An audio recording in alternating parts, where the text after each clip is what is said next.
रहूं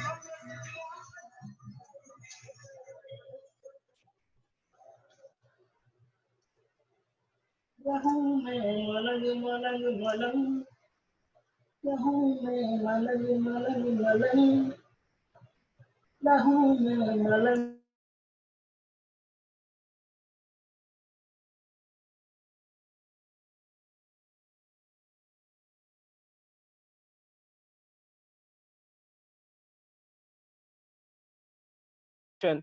Forest Development Corporation. He has delivered various lectures on various forum of ICEI, WRC, Vikasa branch, Nagpur branch particularly.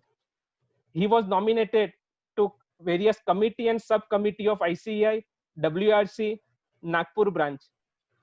He has delivered various lecture and served as a guest faculty to state GST, various trade organization, Department of MSME.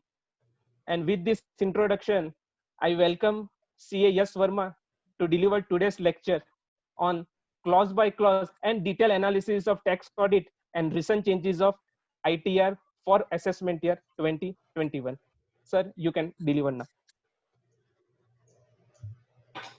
Right. First of all, very good afternoon to everybody. आप सब लोग स्वस्थ रहें, खुश रहें और corona की negativity में रहें। पॉजिटिविटी आजकल गलत शब्द हो गया so far as corona is concern. तो आप लोग सब स्वस्थ रहें, ये प्रभु से इच्छा, प्रभु से आशीर्वाद मांगते हैं। जारविज भाई जो हमारे चेयरमैन है एक वाइब्रेंट ब्रांच नवसारी ब्रांच के, अमित भाई मेहता जो सेक्रेटरी हैं, इन अब्सेंशिया वाइस चेयरमैन सोहेल मेमन जी, और यतीन भाई जो ट्रेजरर हैं, जो हमारे ब्रांच का सब कुछ डेबिट क्रेडिट संभालते हैं।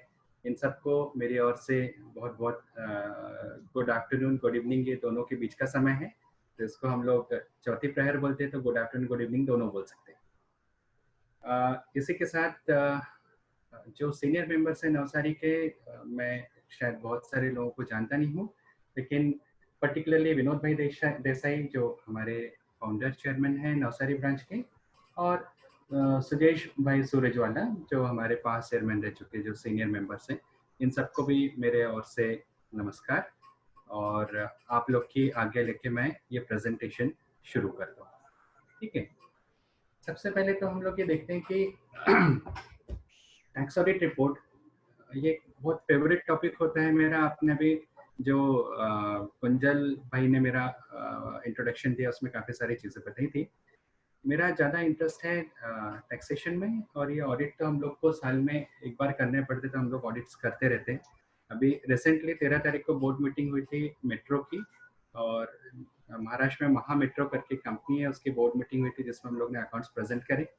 फॉर्चुनेटली हम लोग की ये अकाउंट्स हम लोग के लॉकडाउन पीरियड होने के बावजूद समय पर हो सके, और वहाँ पे हम लोग इंडेस, ICDS और रेगुलर कॉम्प्लायंसेस वगैरह सब जो कार वगैरह है वो सबको ध्यान में रखते हुए हम लोग ने कॉम्प्लायंसेस करे थे।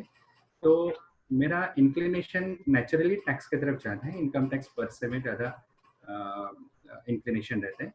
तो बहुत अच्छा लगा मुझे जब आप लोग ने मुझे इनकम टैक्स और टैक्स ऑडिट रिपोर्ट के बारे में बोलने के लिए कहा। मैं बहुत उत्साहित था, और मैंने शायद अमित भाई को पहली बार में हाँ कह दिया था, और यस सर, समय भी जो आपने दिया था एकदम मोस्ट सुटेबल था।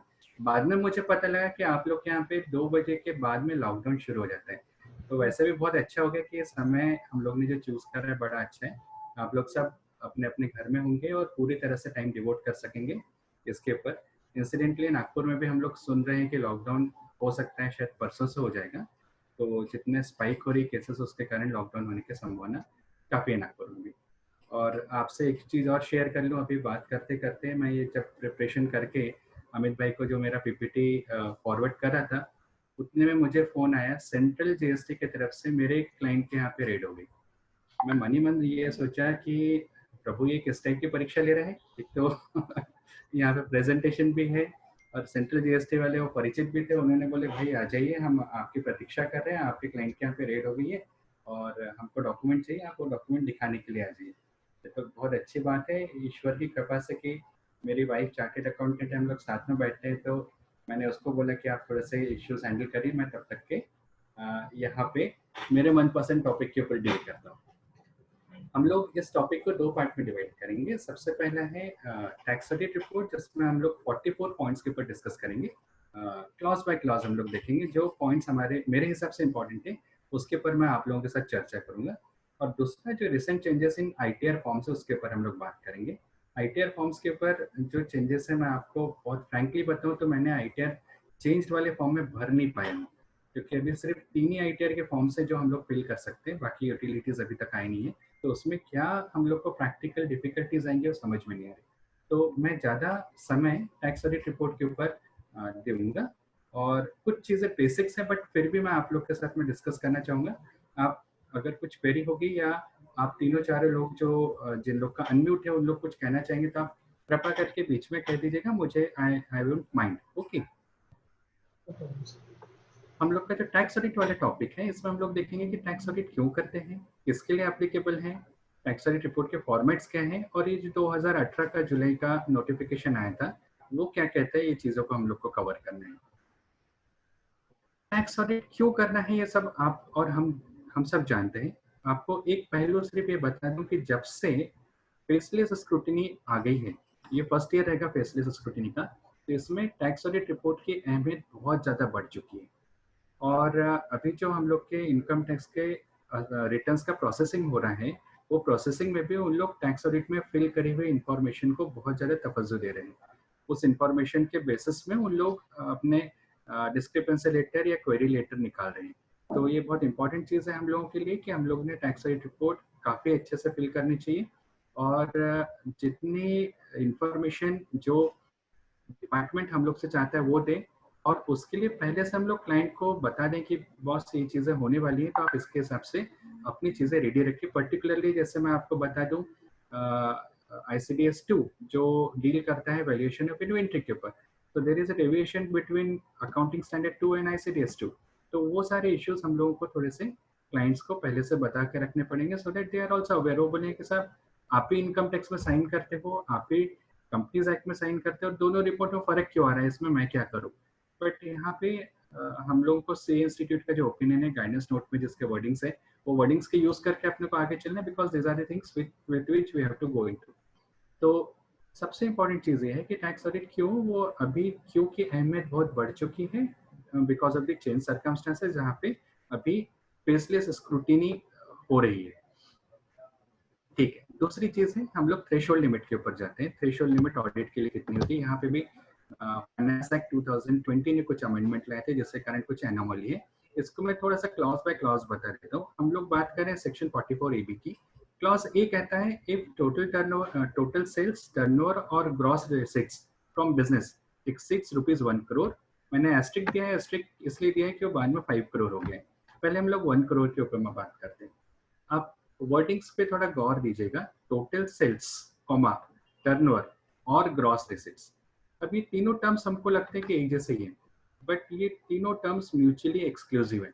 इसके ऊपर अपने जो सी इंस्टीट्यूट का गाइडेंस नोट है वो भी कहता है, और कुछ जुडिशियल प्रोनाउंसमेंट्स आगे जिनका रेफरेंस मैंने आगे दिया वो भी कहता है कि this 3 terms are mutually exclusive. तो ग्रॉस रिसीट्स जो टर्म है ये बहुत इंपॉर्टेंट है। सेल्स एंड टर्नओवर जो टर्म है ये सिर्फ हम लोग का जो टर्नओवर ऑफ सेल की बात करते हैं उसके लिए होते हैं, जिसका रेफरेंस हम लोग ड्रॉ कर सकते हैं जीएसटी एक्ट से, या जो वैट एक्ट अपने अपने स्टेट की हुआ करती थी उसमें टर्नओवर का डेफिनेशन क्या है वहां से ड्रॉ करेंगे। बट ग्रॉस रिसीट्स एक ये बहुत वाइड टर्म है, इसमें काफी सारी चीजें कवर होती है, और कई जगह हम लोगों को ऐसा लगता है कि टैक्स ऑडिट के लिए P&L अकाउंट में क्रेडिट में जो हम लोग ने फिगर देखी है केवल उसके बेसिस पे डिसाइड करते हैं कि 44 AB एप्लीकेबल है कि नहीं। बट हम लोग जब केस लॉज देखते हैं और गाइडेंस नोट देखते हैं तो पता लगता है कि नहीं, हम लोगों को ग्रॉस रिसीट्स का भी ध्यान देना चाहिए। ओके, क्लॉज बी कहता है कि if gross receipts from profession exceeds ₹50 lakhs। अब आप देखिए, gross receipts from business and gross receipts from profession इनकी बात हो रही है। अगर किसी पर्सन की ग्रॉस रिसीट्स एक्सीड होती है 1 करोड़ या 50 lakhs, नॉट फ्रॉम बिजनेस और नॉट फ्रॉम प्रोफेशन, उसमें आपकी रेंटल इनकम आ रही है which is not chargeable as PGBP income, तो वो सारी जो रिसिट्स है उन रिसिट्स को यहाँ से निकाल देना चाहिए।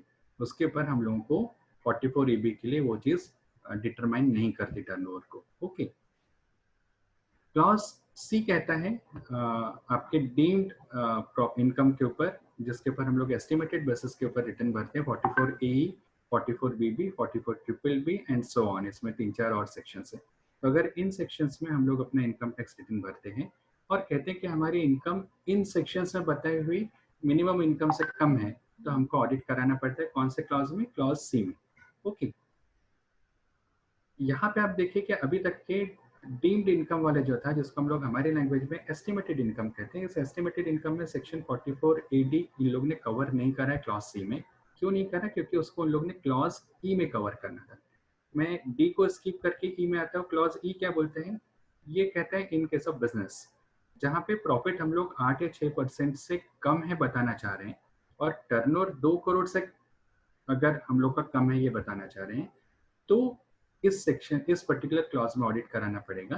फिर से मैं कहता हूँ कि यहाँ पे टर्नओवर का रिलेवेंस 1 करोड़ या 5 करोड़ का नहीं है।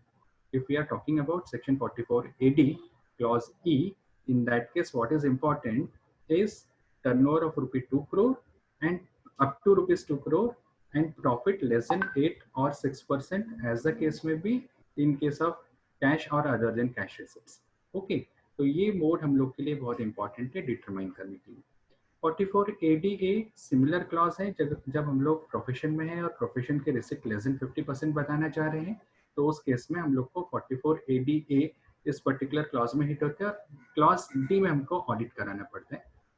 अब बात आ जाती है हम लोग के अमेंडमेंट के ऊपर। अमेंडमेंट जो फाइनेंस एक्ट 2020 ने करा था, कि अमेंडमेंट में इन लोग ने, मैं मेरी लैंग्वेज में अगर थोड़ा सा बोल दूँ तो ये अमेंडमेंट हमारे काम का नहीं है, हम लोग के काम आने वाला नहीं। क्यों नहीं है? आप थोड़ा सा इसको पढ़ेंगे। Where the person is carrying on business and fulfills below conditions, then threshold limit for tax audit will be increased to ₹5 crore instead of ₹1 crore. Okay, now which are this condition? Condition number 1, aggregate of all amounts received including amount received for sale. आप mark करिए wordings, including amount receive for sale, यानी cell के अलावा भी जो amount आया है उसके बारे में भी इन लोग कह रहे हैं। ठीक है, टर्नओवर और gross receipts during the previous year in cash does not exceed 5% of the sale amount. अब फिर से देखिए, टेक अ केस जहां पे किसी असेसी का टर्नओवर हो रहा है मात्र 1.25 करोड़ रुपए। ओके, टर्नओवर ऑफ सेल यानी जो जीएसटी में हम लोग टर्नओवर बता रहे हैं वो 1.25 करोड़ रुपए का है, 1 करोड़ 25 lakhs का है, और उसके पास में एडवांस मिल रहा है, advance from customer. Suppose is a builder, तो उसको फ्लैट बेचने के अगेंस्ट में एडवांस मिल रहा है, और वो एडवांस का अमाउंट 4 करोड़ का है। तो यहाँ पे टोटल अमाउंट रिसीव्ड, आप वर्डिंग्स देखिए, aggregate of all amount received, तो टोटल अमाउंट रिसीव्ड यहाँ पे 4 crore plus 1.25 crore is equal to 5.25 crore हो रहा है। अगर ये 5.25 करोड़ हो रहा है तो हम लोग यहाँ पे बात करते हैं। तो अब आप फिर से समझिए कि अगर सारी रिसिट्स मिला के आपका 5 करोड़ से नीचे है, ओके, तो आपको ऑडिट नहीं कराना है। 5 करोड़ के ऊपर है तो ऑडिट कराना है, विद द कंडीशन कि जो कैश में, सिर्फ कैश, यहाँ पे मोड अदर देन कैश ऐसा नहीं बोला हुआ है। बुक एंट्री भी, टर्नओवर बुक एंट्री के थ्रू भी कुछ रिसिट्स है तो चल जाएगा, ओके, लेकिन कैश में जो रोकड़ में पैसा आ रहा है वो आने वाला पैसा 5% ऑफ सेड अमाउंट से नहीं होना चाहिए। ओके, मैं फिर से एग्जांपल बताऊं, 4 करोड़ रुपए आपको एडवांस मिले, वो 4 करोड़ में से आपको 3 करोड़ 90 लाख रुपए ये आपको चेक के थ्रू मिले, 10 लाख रुपए आपको कैश के थ्रू मिले, कैश है ना, अदर देन रादर कैश में मिल गए। और 2 मिनट के लिए आप सेक्शन 269 ST को साइड में रख दीजिए। अब आप देखिए कि ये जो 10 लाख रुपए है ये कितना परसेंट हो गया 4 करोड़ का? Is it more than 5%? Answer is no. ठीक है, ये क्लॉज से हट गया। लेकिन जो आपका टर्नओवर बुक करा है आपने, सेल का टर्नओवर, वो टर्नओवर 1.25 करोड़ है, और उसमें जो कैश में मिला हुआ टर्नओवर है मान लीजिए 50 लाख रुपए का है। अगर ऐसी केस हो रही है तो वहां पे आपका 5% से ज्यादा कैश में मिला है, तो आपको ये वाला extended limit from 1 crore to 5 crore आपके लिए एप्लीकेबल नहीं होगी। ठीक है, similar clause is in respect of the expenditure. ये तो हम लोग ने रिसीव्ड वाली साइड की बात करें, हम लोग पेमेंट की साइड की बात करें।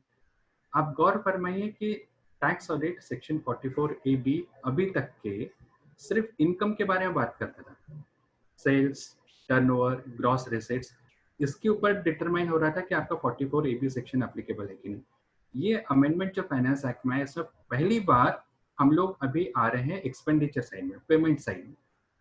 ओके, वर्डिंग्स देखिए, aggregate of all the payments made including the amount incurred for expenditure in cash during the previous year does not exceed 5% of the said payment.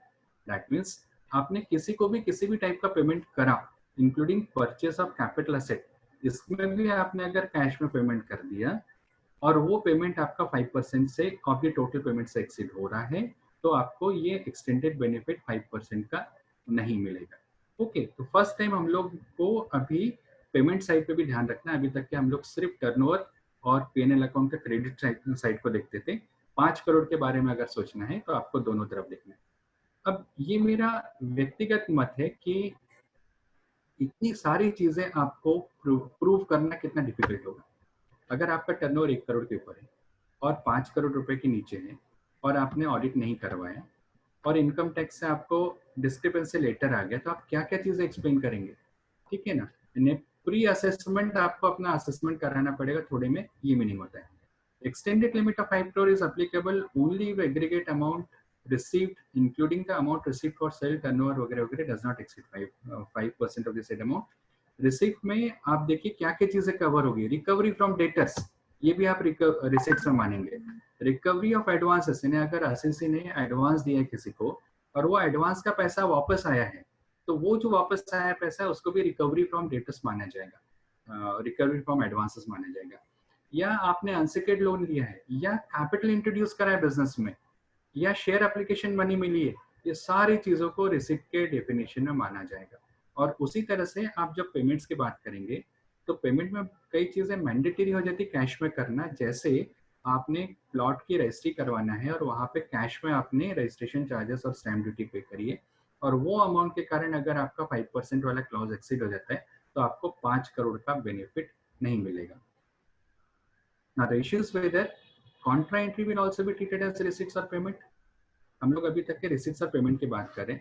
आप एक और एग्जांपल लीजिए कि साल भर में आपको जितने भी पैसे मिले, ये पूरे के पूरे पैसे मिले आपको चेक के थ्रू, उसमें से आपने कैश में अमाउंट विड्रॉ कर लिया और आपको एक्सपेंडिचर करने के लिए कैश में अमाउंट लग रहा था, तो बैंक के पेमेंट साइड में कैश विड्रॉल दिख रहा है और कैश के रिसिप्ट साइड में अमाउंट रिसीव्ड इन कैश दिख रही है, तो क्या ये भी 5% क्राइटेरिया में कवर होगा? मेरे हिसाब से कवर होगा। उन लोग ने कहीं ऐसा नहीं लिखा है कि क्या एक्सक्लूजन्स है। ये जो अमेंडमेंट आया है, इस अमेंडमेंट में ऐसे वर्डिंग्स कहीं नहीं लिखे।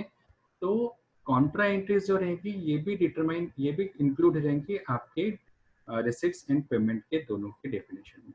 तो इन सब चीज़ों को पढ़ने के बाद मुझे ऐसा लगता है कि हम लोगों ने 5 करोड़ रुपए वाला जो क्राइटेरिया है, ये किसी के काम शायद ही आ पाएगा, अनलेस कोई कंपनी प्योरली चेक के थ्रू या नॉन कैश में डील करती तो बात अलग है, अदरवाइज यहाँ पे अटकने वाली बात हो जाएगी। राइट, अब अगर हम लोग बात करें सेल्स, टर्नओवर और ग्रॉस रिसिप्ट्स इन टर्म्स के बारे में, ये टर्म्स जो हैं these are not mutually exclusive, they should be taken together and not each item separately. ये तीनों को आप एक साथ पकड़ के देखेंगे। Only turnover recorded in the books of accounts by the assessee is to be considered for this section. Meaning क्या हो गया? अगर किसी असेसी का टर्नओवर 90 लाख का है और उसका अनडिक्लेयर्ड टर्नओवर 25 लाख का निकलता है, तो उस समय क्या इनकम टैक्स वाले बोलेंगे कि आपने ऑडिट कराना चाहिए था और नहीं कराया? नो। 44AB सेक्शन क्या बोलता है कि turnover as per the books of accounts maintained by the assessee. तो असेसी ने जो बुक्स ऑफ अकाउंट मेंटेन करा है उसमें अगर उन्होंने एक्स्ट्रा टर्नओवर नहीं बताया है तो उसके रिपरकशंस अलग है, वो अलग सेक्शन में। लेकिन सेक्शन 44AB उसका वायलेशन और उसके पेनल प्रोसिक्यूशंस, ये सब चीजें यहाँ पे एप्लीकेबल नहीं होंगी। Only turnover from business of the assessee should be considered. ये मैं आपको पहले भी कहा था कि नॉन बिजनेस टर्नओवर है उसको आप लोगों ने कंसीडर नहीं करना है फॉर दिस पर्पस। अब जो हम लोग डेफिनेशन देख रहे हैं कि टर्म सेल्स, टर्नओवर और ग्रॉस रिसिप्ट्स, इसमें क्या क्या चीज इंक्लूड होती है कि नहीं होती है, अगर वो देखें, ये पर्टिकुलरली बॉर्डर लाइन केसेस के बारे में है। तो उसमें कौन कौन से टाइप के रिबेट्स एंड डिस्काउंट को आपने कंसिडर करना है इन द टर्नओवर और किसको नहीं करना है, वो छोटे से टेबल में मैंने बता दिया है। जैसे what is the nature of discount और rebate. Number 1, discount allowed in the sale bill. Sale bill था 10,000 रुपये का, उसमें आपने 500 रुपये का डिस्काउंट अलाउ करके 9,500 रुपये टोटल रिकवर करा। तो क्या इसमें टर्नओवर के डेफिनेशन में 10,000 आएगा कि 9,500 आएगा? आंसर इज 9,500 आएगा। ये जो अमाउंट डिडक्ट करा है इसको हम लोग कंसिडर करेंगे for the purpose of deduction. Cash discount दिया है, कैश डिस्काउंट यानी 10,000 रुपये का बिल रेस करा और बोला कि भाई साहब आप अगर हमको पेमेंट इमीडिएट कर देंगे तो ठीक है, हम आपको 500 रुपये का डिस्काउंट दे देंगे। तो कैश डिस्काउंट क्या हम लोग नेट करके रिकॉर्ड करेंगे बुक्स में कि ग्रॉस पे रिकॉर्ड करेंगे? द आंसर इज इसको ग्रॉस पे रिकॉर्ड करेंगे। टर्नओवर विल बी 10,000 रुपये, 500 रुपये will be treated as cash discount given, and therefore the definition of turnover will not exclude the cash discount. Quantity discount, अगर quantity discount दिया है तो क्या ट्रीटमेंट रहेगा? तो quantity discount is of course reduced for the purpose of calculation of any indirect taxes, therefore only the net amount of the quantity after quantity discount has to be considered. Correct है। Customer को अगर हम लोग ने rebate दिया तो क्या करेंगे? किसी कस्टमर को हमने बोला कि आप बल्क में हमसे परचेस करें, हम आपको रिबेट दे देंगे, तो रिबेट का जो अमाउंट है उसको भी टर्नओवर के डेफिनेशन में काउंट नहीं करेगा। नेट अमाउंट जो रहेगा उसी को हम लोग पकड़ेंगे फॉर डिटरमाइनिंग द टर्नओवर। फिर है ये सारी चीजें गाइडेंस नोट जो अपने इंस्टीट्यूट का है उसमें से आपको बता रहा हूँ। Price of the goods return should be deducted from the figure of turnover even if the returns are from sales made in the earlier years. That means हम लोगों को मार्च 2019 में अगर कोई सेल किया था और वो मार्च 2019 के बाद में within the due dates उन्होंने गुड्स रिटर्न करा, तो जो गुड्स रिटर्न रहेंगे इसको करंट ईयर के टर्नओवर में से माइनस किया जाएगा। मान लीजिए उन लोग ने मार्च का मई मंथ में अगर रिटर्न करा है तो आपका जो टर्नओवर रहेगा फाइनेंशियल ईयर 1920 का, उस टर्नओवर में से गुड्स रिटर्न माइनस होगा for the purpose of determination of turnover limit under section 44 AB। Clear है। उसके बाद sale proceeds of the fixed asset will not form part of the taxable turnover, part of the turnover since these are not held for receipts. आपको मैं पहले ही कहा था कि turnover from business only is to be considered. तो हमने जब असेट सेल करा तो असेट सेल करना किसी एसएससी का बिजनेस नहीं होता, ये एंसिलरी एक्टिविटी होती है। तो वो वाला जो पैसा आपको मिला असेट सेल करने से वो डिटरमाइन नहीं करेगा कि आप टैक्स ऑडिट में आएंगे या नहीं आएंगे। Sale proceeds of the property held as investment property will not form part of turnover. किसी एसएससी ने during the course of business कुछ प्रॉपर्टी परचेज करके अपने इन्वेस्टमेंट्स में बता दिया है और वो प्रॉपर्टी अब उन्होंने सेल कर दी है और वो प्रॉपर्टी की सेल वैल्यू उनकी बियॉन्ड टर्नओवर निकल गई है और बाकी जो उनका रेगुलर एक्टिविटी से टर्नओवर है वो कम अमाउंट का है। तो क्या आप दोनों को ऐड करके डिसाइड करेंगे 44 AD एप्लीकेबल रहेगा कि नहीं? तो गाइडेंस नोट कहते हैं कि नहीं, इसमें इन्वेस्टमेंट के सेल का टर्नओवर, फिक्स्ड एसेट के सेल का टर्नओवर माइनस करना पड़ेगा, रादर उसको ग्रॉस अप नहीं करना पड़ेगा। फिर sale proceeds of any share, security, debenture etcetera held as investment will also not form part of the turnover, क्योंकि आपका ये इन्वेस्टमेंट है, this is not your stock in trade, तो इसलिए इसके ऊपर भी आपको ग्रॉस अप करने में नहीं आएगा। However, if the shares and securities and debentures are held as a stock in trade, sale proceeds will form part of the taxable turnover। जाहिर सी बात है। अब आप लोग सोचिए कि अगर किसी प्राइवेट लिमिटेड कंपनी ने जो अपना एक्स्ट्रा प्रॉफिट आया है आफ्टर पेमेंट ऑफ टैक्स, उसको इन लोग ने बिजनेस में कहीं तो भी इन्वेस्ट करके रख दिया है, इंटर कॉर्पोरेट डिपॉजिट बोलिए या किसी जगह सेव करके रखा है और उसके बाद में उनको सेल करके वहां से पैसा निकाल लिया। ये रेगुलर कोर्स में हो सकता है, private limited companies can do it. तो वो जो पैसा निकाला क्या उसके कारण टैक्स ऑडिट करना पड़ेगा उस कंपनी का? तो आंसर इज बिल्कुल नहीं करना पड़ेगा, क्योंकि वो कंपनी ने इन्वेस्टमेंट करा है, अपना बिजनेस नहीं करा है। The moment any company says कि my main objective is also investment, अगर ऐसा कुछ होता है तो उस केस में आपको इनके ऊपर भी कंसिडर करना पड़ेगा टैक्स ऑडिट की लिमिट के लिए। नेक्स्ट है write back of the amount payable to creditors और of the provision for expenses और taxes no longer required are not part of the turnover. होता है ना कई बार हम लोगों ने क्रेडिटर्स को पैसा देना है और उसके बाद में क्रेडिटर्स के साथ में बैठ के डिसाइड एक अमाउंट ले ले एक मुश्तर, उसके बाद में बचा हुआ अमाउंट हम लोग को छोड़ दे। तो ऐसा कर दिया तो जो राइट बैक हम लोग को मिल गया वो राइट बैक हम लोग कहाँ बताएंगे? P&L अकाउंट के क्रेडिट में बताएंगे। तो वो जो P&L अकाउंट के क्रेडिट में राइट बैक दिख रहा है उसको टर्नओवर का पार्ट नहीं माना जाएगा। उसी तरह से हम लोग कई बार टैक्सेस के लिए आप प्रोविजन करके रख लेते हैं, हम लोग को नहीं पता था कि टैक्स रेट इसके ऊपर कितना परसेंट है, फिर देयर वाज सम एनोमली, हमने हाई रेट से बुक्स ऑफ अकाउंट्स के अंदर ये करके रख दिए, उसको जब राइट बैक मिलता है वो भी हम लोग का टर्नओवर का पार्ट नहीं है। इनडायरेक्ट टैक्स कलेक्टेड, ये कई लोगों को प्रॉब्लम आता है कि इनडायरेक्ट टैक्स कलेक्ट करा है, मेरा टर्नओवर 100 रुपए का है और 100 रुपए के ऊपर 18 रुपए का मैंने जीएसटी कलेक्ट करा है, तो क्या मेरा टर्नओवर 118 माना जाएगा कि 100 रुपए माना जाएगा? गाइडेंस नोट कहता है कि this will depend on the method of accounting followed by the SSC. Indirect tax collected will form part of his turnover if he follows inclusive method of accounting. Okay, इन्हें 118 रुपए से आपका credit करेंगे PNL account में, income credit करेंगे, 18 रुपए से आप एक्सपेंसेस का प्रोविजन करेंगे या एक्सपेंसेस करे तो डेबिट कर देंगे। अगर ये टाइप की अकाउंटिंग आप फॉलो करते हैं तो इनडायरेक्ट टैक्स का जो कलेक्शन है वो भी आपके टर्नओवर का पार्ट है, अदरवाइज नहीं है। Advance received by the SSC for booking of flats, compromised cost of flats also and also profit, therefore advance received as such was gross receipt। अब देखिए यहाँ पे वर्डिंग्स का फर्क, ये वाला केस है, ये एक आईटीडी का है, ट्रिब्यूनल का केस है। इस ट्रिब्यूनल ने ऐसा डिसाइड करा था, लखनऊ ट्रिब्यूनल का केस है, यहाँ पे ये डिसाइड हुआ था कि एसएससी एक बिल्डर है और उस बिल्डर को फ्लैट बेचने के अगेंस्ट में कुछ एडवांस मिल गया, वो एडवांस में उसके खर्चे का भी अमाउंट इंक्लूड था और कुछ प्रॉफिट एलिमेंट भी था, लेकिन वो पर्टिकुलर बिल्डर एसएससी अपनी मेथड ऑफ अकाउंटिंग फॉलो कर रहा था जिसमें कंप्लीटेड कॉन्ट्रैक्ट मेथड था, यानी जब मैं फ्लैट की सेल डीड कर दूंगा तभी मैं अपनी इनकम बताऊंगा, ये उसका मेथड ऑफ अकाउंटिंग था।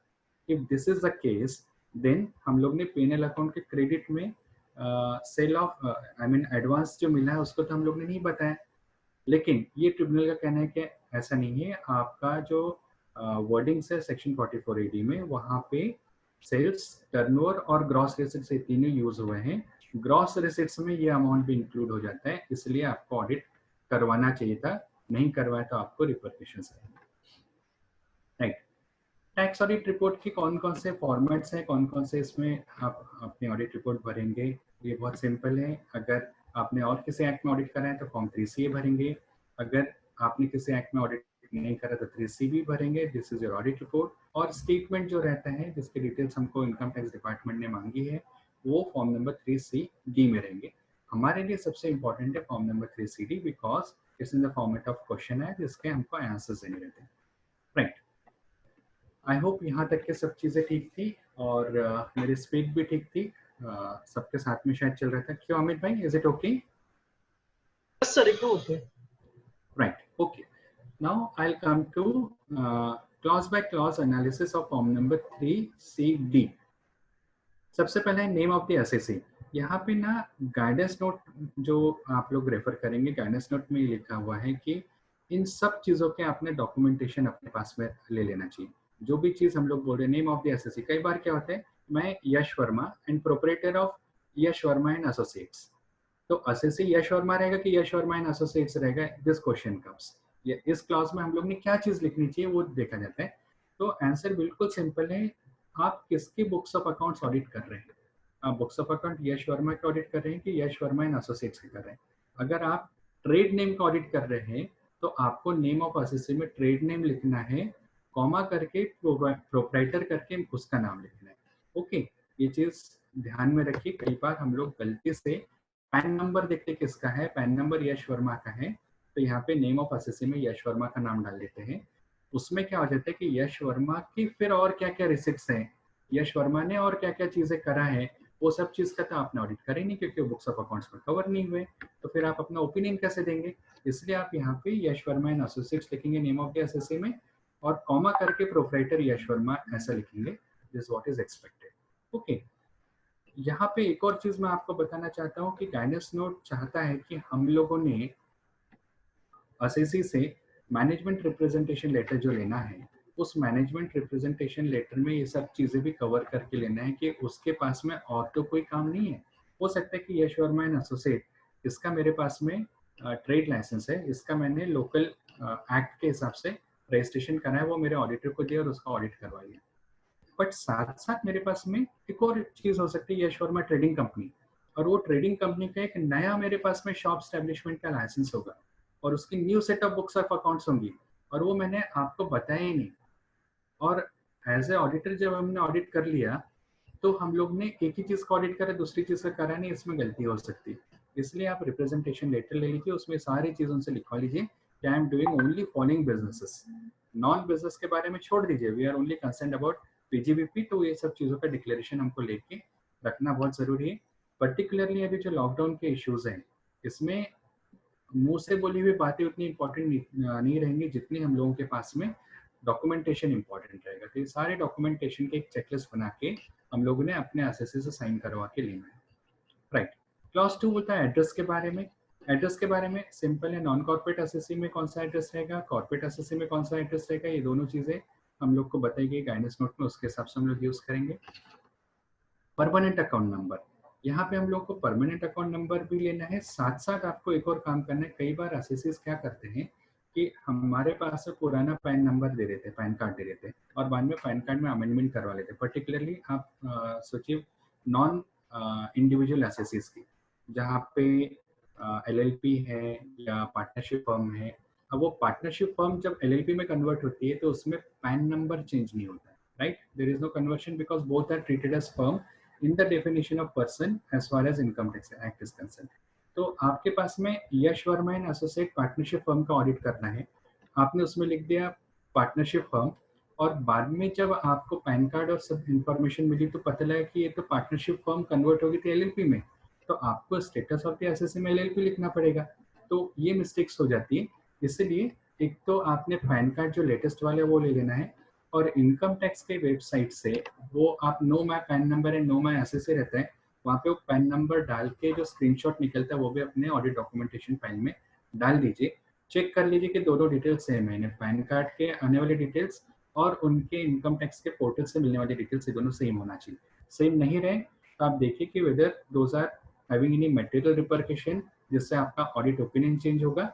अगर नहीं होता है तो छोड़ देंगे, होता है तो आपको जहां पे डिस्क्लोजर देना है दे देंगे। Clause number 4, indirect tax registration. यहाँ पे बहुत जरूरी होता है कि आज की डेट में अपार्ट फ्रॉम जीएसटी अभी भी कुछ लोगों के पास में वैट के रजिस्ट्रेशन हैं, रखने पड़ते हैं, जैसे पेट्रोल पंप वालों के। तो आपको उन सारे रजिस्ट्रेशन की कॉपी लेके आपके पास रख लेनी चाहिए। उसमें कौन से कैटेगरी का बिजनेस है वो देख लीजिएगा। कभी कभी हो सकता है कि हमारे को हम लोग बता रहे हैं कि what is the nature of business, वहाँ पे हमने कह दिया कि प्रैक्टिसिंग चार्टर्ड अकाउंटेंट, और बाद में जीएसटी का रजिस्ट्रेशन जब मिला तो उसमें पता लगा कि प्रैक्टिसिंग चार्टर्ड अकाउंटेंट के अलावा इनकी मैनेजमेंट कंसल्टेंसी सर्विसेज भी है, कुछ ट्रेडिंग एक्टिविटी भी है, डीलिंग इन शेयर्स भी है, वगैरह वगैरह। तो वो चीज़ों को हमको कवर करना पड़ेगा, इसलिए आपको सर्टिफिकेट की कॉपी लेकर रखना बहुत जरूरी होता है। मैंने यहाँ पे ब्रैकेट में रेड कलर से लिख दिया कि कवरिंग एमआरएल, वो इसलिए लिखा है कि आपको मैनेजमेंट रिप्रेजेंटेशन लेटर लेना पड़ेगा। Clause number 5, status of the assessee. यहाँ पे भी अगेन मैंने जो आपको बोला था कि एसएससी का स्टेटस में चेंज हो सकते हैं, जैसे फर्म और एलएलपी ये दोनों में इंटरचेंजेबिलिटी रहती, तो ये स्टेटस ऑफ द एसएससी के लिए पैन कार्ड और इनकम टैक्स के पोर्टल में क्या डिटेल्स हैं वो देख के यहाँ पे लिखेंगे। प्रीवियस ईयर सिंपल चीज है, असेसमेंट ईयर इसमें कोई फर्क नहीं है। Clause number 8, 44 AB section applicable क्यों है, जो मैंने आपको शुरुआती कुछ स्लाइड्स में बताए थे, ए बी सी डी और ई क्लॉजेस, उनका रेफरेंस यहाँ पे लिखना जरूरी है।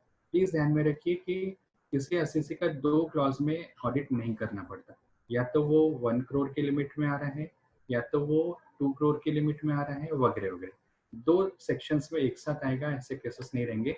अगर दोनों सेक्शन में आते तो जो ज्यादा वाले हैं जिसके कारण ऑडिट हम लोग को करना अनिवार्य है वो सेक्शन लिखेंगे। ओके, तो यहाँ पे एक ही क्लॉज आपको लिखना पड़ेगा।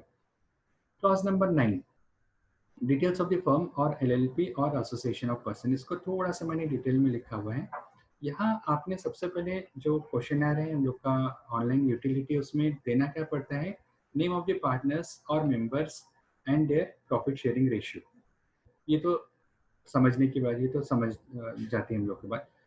इफेक्ट क्या है, if there is any change in the names of the members और द पार्टनर्स और their profit sharing ratio since the last preceding year, same should be reported.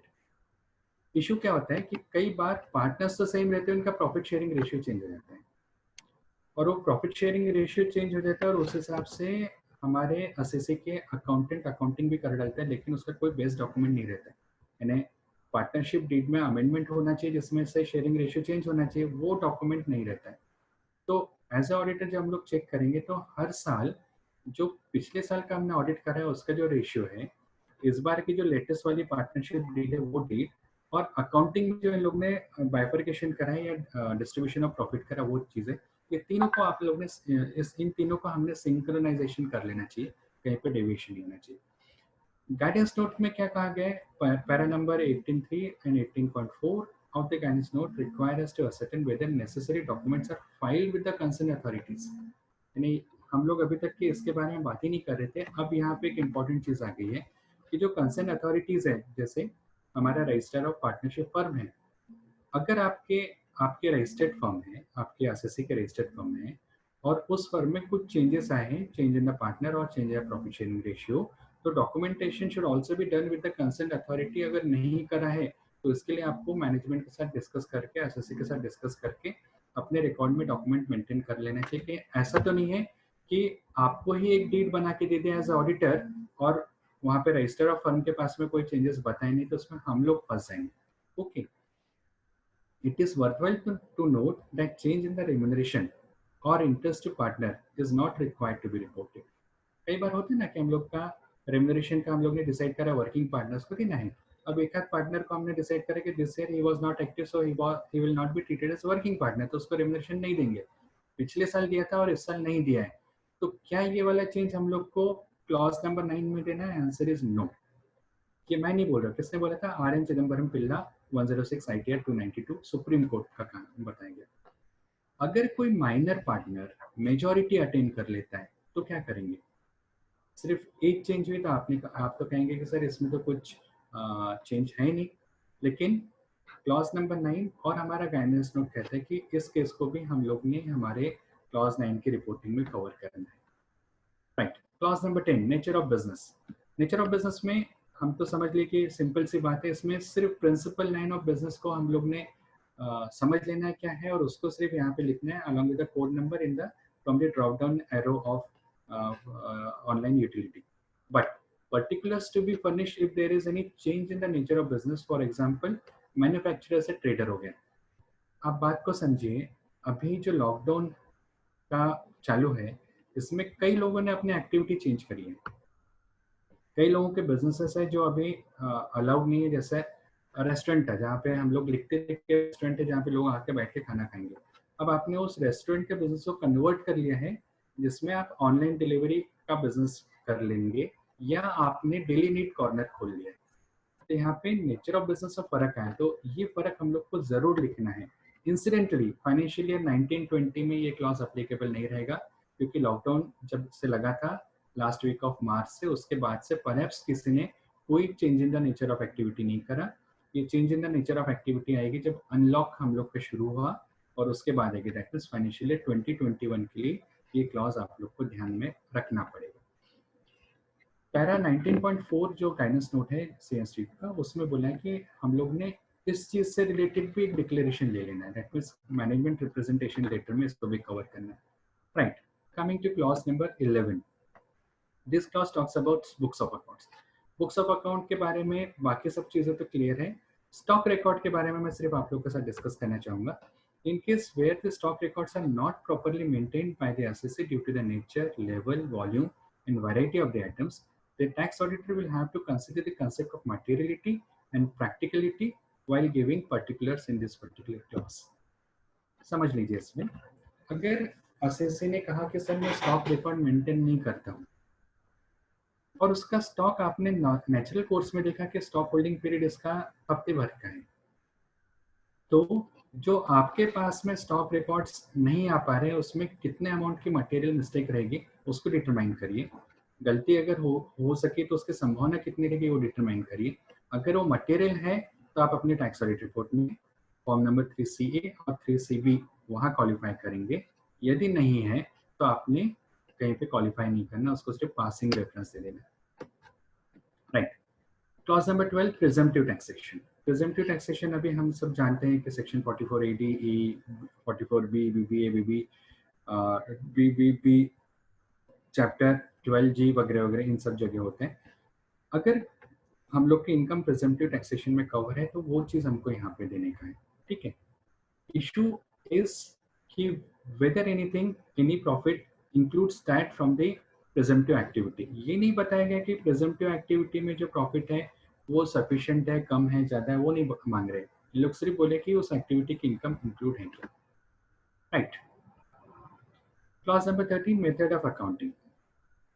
यहाँ पे इन लोग ने बताया कि मेथड ऑफ अकाउंटिंग हम सब जानते हैं, for the purpose of PGBP और इनकम फ्रॉम अदर सोर्सेस हम लोग को कैश और मर्केंटाइल सिस्टम ऑफ अकाउंटिंग के बारे में ही लिखने का है।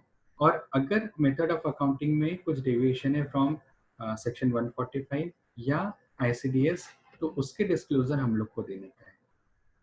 अगेन आप लोग को सबको मैं सतर्क करना चाहता हूँ कि आईसीडीएस में और बुक्स ऑफ अकाउंट मेंटेन में अगर कुछ डेविएशन है तो वो हम लोग को इस पर्टिकुलर क्लास में बताना पड़ेगा। Bottom line again is about valuation of the inventory, valuation of the stock, जहाँ पे इंडेस आईसीडीएस 2 और अपना इंडेस या अकाउंटिंग स्टैंडर्ड 2 इन दोनों में डेविएशन है, तो उसके बारे में सोचना पड़ेगा। उसी तरह से there is also one change in government grants. Government grant में आईसीडीएस कहता है कि the recognition of the government grant can not be deferred beyond the amount of receipt. पैसा मिलने तक के आप ठीक है, बट एक बार पैसा मिल गया तो आपको गवर्नमेंट ग्रांट को या तो असेट्स में से माइनस करना पड़ेगा या तो इनकम करके बताना पड़ेगा।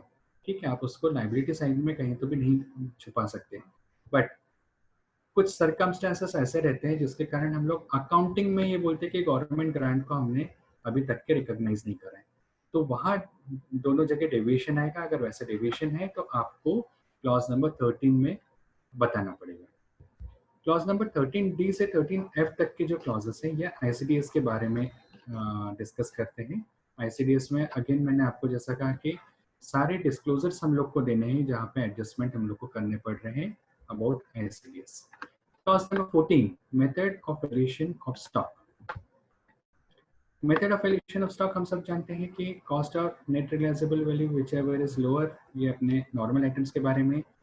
कैपिटल टूल्स वगैरह जो रहते हैं उनके बारे में रूल अलग है। और इसके अलावा जो हम लोगों के ऐसे गुड्स जो मार्केट जिसके खत्म हो गए हैं, जिसके सेलिब्रिटी नहीं है, उसके लिए रूल्स अलग है। तो वो सारे अकाउंटिंग कंसेप्ट्स को ध्यान में रखते हुए हम लोगों का method of valuation of stock कौन सा है वो चीज़ हम लोग को यहाँ पे बताएंगे। Particulars to be furnish in case of deviation, अगर कुछ डेविएशन होता है अगेन आईसीडीएस हम लोग को ध्यान रखते हैं। तो आईसीडीएस और बुक्स ऑफ अकाउंट्स में अगर डेविएशन होता है तो वो डेविएशन हम लोग को क्लॉज नंबर 14 में भी लिखना है। 13 में तो हमने देखा, वहाँ पे क्लॉज नंबर 13D-E-F में तो डालेंगे, उसके अलावा क्लॉज नंबर 14 में भी हम लोग को चीज़ लिखना है। और यहाँ पे पर्टिकुलरली कॉस्ट कैसे डिटरमाइन करते हैं, कॉस्ट और net realisable value. So how the cost is determine, whether FIFO है, लीफो है, वेटेड एवरेज मेथड है, वो कैसे डिटरमाइन होती है, इसके लिए आप मैनेजमेंट रिप्रेजेंटेशन लेके अपने पास जरूर रखेंगे। Clause number 15, conversion of capital asset into stock in trade. इस पर्टिकुलर क्लॉज में मेरे को एक फनी सा ये लग रहा है कि यहाँ पे रिक्वायरमेंट क्या है। रिपोर्टिंग रिक्वायरमेंट आप देखिए, इन लोग ने कहा है कि description of the capital asset, date of acquisition, cost of acquisition and amount at which the asset is converted into stock in trade. They are not talking about taxability of such conversion aspect. और हम सब जानते हैं कि taxability जो है वो आएगी जब आपका वो स्टॉक इन ट्रेड किसी थर्ड पर्सन के पास आएगा। आज मेरे पास एक प्लॉट ऑफ लैंड है, वो प्लॉट ऑफ लैंड को मैंने कन्वर्ट कर दिया स्टॉक इन ट्रेड में, और उस प्लॉट ऑफ लैंड के ऊपर मैंने कंस्ट्रक्ट करा, एक बिल्डिंग बनाया और उसके मैंने फ्लैट्स बेचे। This is my activity. तो जिस दिन मैंने मेरा plot of land capital asset से स्टॉक इन ट्रेड में कन्वर्ट किया, उस दिन मेरा कैपिटल गेन की लायबिलिटी क्रिस्टलाइज होगी, बट वो पे कब करूंगा, जब जब मेरे को फ्लैट सेल होकर पैसा मिलेगा। तो क्लॉज नंबर 15 का रिक्वायरमेंट ये है कि कितने अमाउंट में मैंने मेरे कैपिटल एसेट को स्टॉक इन ट्रेड में कन्वर्ट करा। इसमें जो सेकंड एस्पेक्ट आना चाहिए था, जो सेकंड आर्म आना चाहिए था कि उसका टैक्सेशन का एस्पेक्ट क्या है, वो उन लोगों ने यहाँ पे नहीं दिया है। वो शायद इसलिए नहीं दिया है क्योंकि that is not covered under the head business and profession, that is capital gain income, therefore perhaps they have not covered. But हम लोग जब आगे देखेंगे, आगे के क्लॉजेस हैं 32, 33, 34 वगैरह, वहाँ पे उन लोग ने इनकम फ्रॉम अदर सोर्सेज को भी कवर करा हुआ है। तो यहाँ पे करना चाहिए था। इसके ऊपर हम लोग ने गिरीश आहूजा सर के जब लेक्चर सुने थे, उन लोगों ने भी कहा था कि उन्होंने ये पर्टिकुलर चीज के बारे में सीबीडीटी को बताया है, बट सीबीडीटी ने अभी तक के कुछ करा नहीं है। जब तक नहीं कराएं आप और मैं एकदम सेफ है, नहीं तो हम लोग को वो पूरा चार्ट लेके बैठना पड़ेगा और वर्किंग्स निकालनी पड़ेगी, right. To comply with the requirements of clause 14b, 14b इन्हें कौन सा है, deviation in the value of the stock in trade. We should satisfy ourselves that the opening stock of raw material or purchase price of the raw material or the closing stock of the raw material includes all taxes, duties, even though they are of refundable nature. आप समझ रहे हैं ना, there is a deviation between ICDS and the accounting standard. तो 14b में हमको ये चीज भी ध्यान रखना है. Similarly, material issued or the cost of goods sold or the opening stock of work in progress or closing stock of work in progress or opening and closing stock of the finished goods, they must also include the tax element. तो 100 रुपए का सामान खरीदा, उसके ऊपर 12 रुपए GST पे करा, 112 रुपए की कॉस्ट है, 12 रुपए का जीएसटी का इनपुट क्रेडिट हमको मिल जाएगा. अब ये 100 रुपए का सामान पूरा की पूरा अगर स्टॉक में है तो हमारा valuation of the stock will be 100 rupees, purchase price will be 100 rupees. Clause 14 बोलता है कि know your purchase price should be 112 rupee and the closing stock should be 112 rupee. Tax effect is 0. आप समझ रहे हैं कि इसमें टैक्स का कोई इम्पैक्ट नहीं आ रहा है, बट जो डिस्क्लोजर है उसमें फर्क आ रहा है, डिस्क्लोजर नॉर्म्स में यहाँ पे फर्क आ रहा है. और कॉम्प्लिकेशन तब बढ़ेगा जब ये 100 रुपी के स्टॉक में से आप 60 रुपी का बेचेंगे, 40 रुपी का आपके पास में इन हैंड पड़ा रहेगा. तो इतनी बारीक बारीक अकाउंटिंग आप कैसे करेंगे, बट वो फैक्ट है, क्लॉज 14b की रिक्वायरमेंट ऐसी है, तो हम लोग को इसके साथ चलना पड़ेगा. और हम लोगों ने अगर ICDS का या क्लॉज 14b में डिस्क्लोजर लिख दिया या ये सब फैक्ट्स लिखे तो शायद केसेस स्क्रूटिनी के लिए पिक हो सकते हैं या हम लोग को डेविएशन लेटर आ सकता है, क्योंकि ITR फॉर्म में भी उन्होंने पूछा है, is there any deviation between ICDS and Ind AS and the accounting standard. RCC वहाँ पे बोलते हैं नो. एज ए ऑडिटर हम लोग form number 3CD clause 14b में बोलते हैं यस. ये दोनों चीजों में डिफरेंस आ गया तो हम लोग को डेफिशिएंसी लेटर्स आते हैं. तो इसको सब चीजों को ध्यान में रखते हुए हमको कॉल लेना पड़ेगा, right. Clause number 16. Clause 16 deal करता है amount not credited to profit and loss account. ये काफी सारी चीजें हैं जिसमें प्रोफार्मा क्रेडिट है, एस्केलेशन क्लेम्स है, वगैरह वगैरह. List is long. There is no material difference so far as last year's question is concern. मेरा सिर्फ ये कहना है कि इसमें जितनी भी आइटम्स हैं इनके बारे में एक मैनेजमेंट रिप्रेजेंटेशन लेटर हम लोग को ले जाना चाहिए, नंबर 1. नंबर 2, कई बार कई बैंकों ने इंटरेस्ट का वेवर दिया हुआ है, वेवर ऑफ इंटरेस्ट. तो वो वेवर ऑफ इंटरेस्ट को हम लोगों ने यहाँ पे कवर करना या नहीं करना. आपको वेवर मिला है लेकिन वो इम्प्लीमेंट नहीं हुआ, या वेवर मिल के आपने उसके बुक्स ऑफ अकाउंट्स में एंट्री पास कर दी है, इन सब का इम्पैक्ट कैसा होगा, वो इसके ऊपर कुछ जुडिशियल प्रोनाउंसमेंट्स आए थे. मैं 2 मिनट में आपको एक चीज अगर बताऊं, आपका अकाउंट एनपीए था, एनपीए होने के कारण बैंक ने अकाउंट के ऊपर इंटरेस्ट चार्ज नहीं करा है, आपने भी नहीं चार्ज करा क्योंकि आपका बैंक स्टेटमेंट टैली होना चाहिए, तो आपने भी इंटरेस्ट को एक्सपेंडिचर करके रिकॉग्नाइज नहीं करा. और ऐसे केस में हम लोग को वेवर ऑफ इंटरेस्ट मिल गया, मान लीजिए 75% ऑफ अनअप्लाइड इंटरेस्ट का. तो इसका क्या अकाउंटिंग हम लोग के यहाँ पे आएगा, क्योंकि यहाँ पे हेड बोल रहा है amount not credited to profit and loss account. तो वेवर ऑफ इंटरेस्ट जो है इसको तो हमने बुक्स पे क्रेडिट कर ही नहीं, क्योंकि मैंने डेबिट ही नहीं करा था. तो इसका टैक्सेशन इफेक्ट क्या है, 0. जो मेरे को 100 रुपीज का इंटरेस्ट लगा, मैंने अकाउंट फॉर नहीं करा, उसमें से 75 रुपीज वेव हो गए.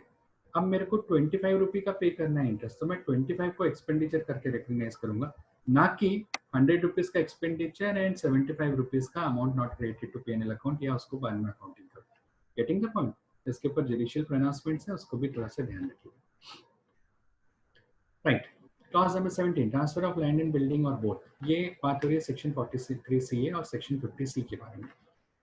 यहाँ पे भी हम लोग के लिए बड़ा ज़रूरी है कि हम लोगों को मैनेजमेंट रिप्रेजेंटेशन लेके रहना पड़ेगा, because we don't know really what is the value. हम लोग ने अकाउंटिंग में देखा कि किसी बिल्डर ने फ्लैट सेल की वैल्यू 50 लाख रुपए का पर फ्लैट है, ऐसा करके 5 फ्लैट बेच दे 2.5 करोड़ रुपए से टर्नओवर क्रिएट करा. बट मुझे अपने को ही नहीं मालूम ना कि उसका 43CA का value different point of time में कितना था. महाराष्ट्र में 43CA या जो वैल्यूएशन अथॉरिटी के लिए वैल्यूएशन जो रहता है वो दिसंबर में चेंज होता है, कहीं पे मार्च में चेंज होता है, फाइनेंशियल ईयर या कैलेंडर ईयर के wise.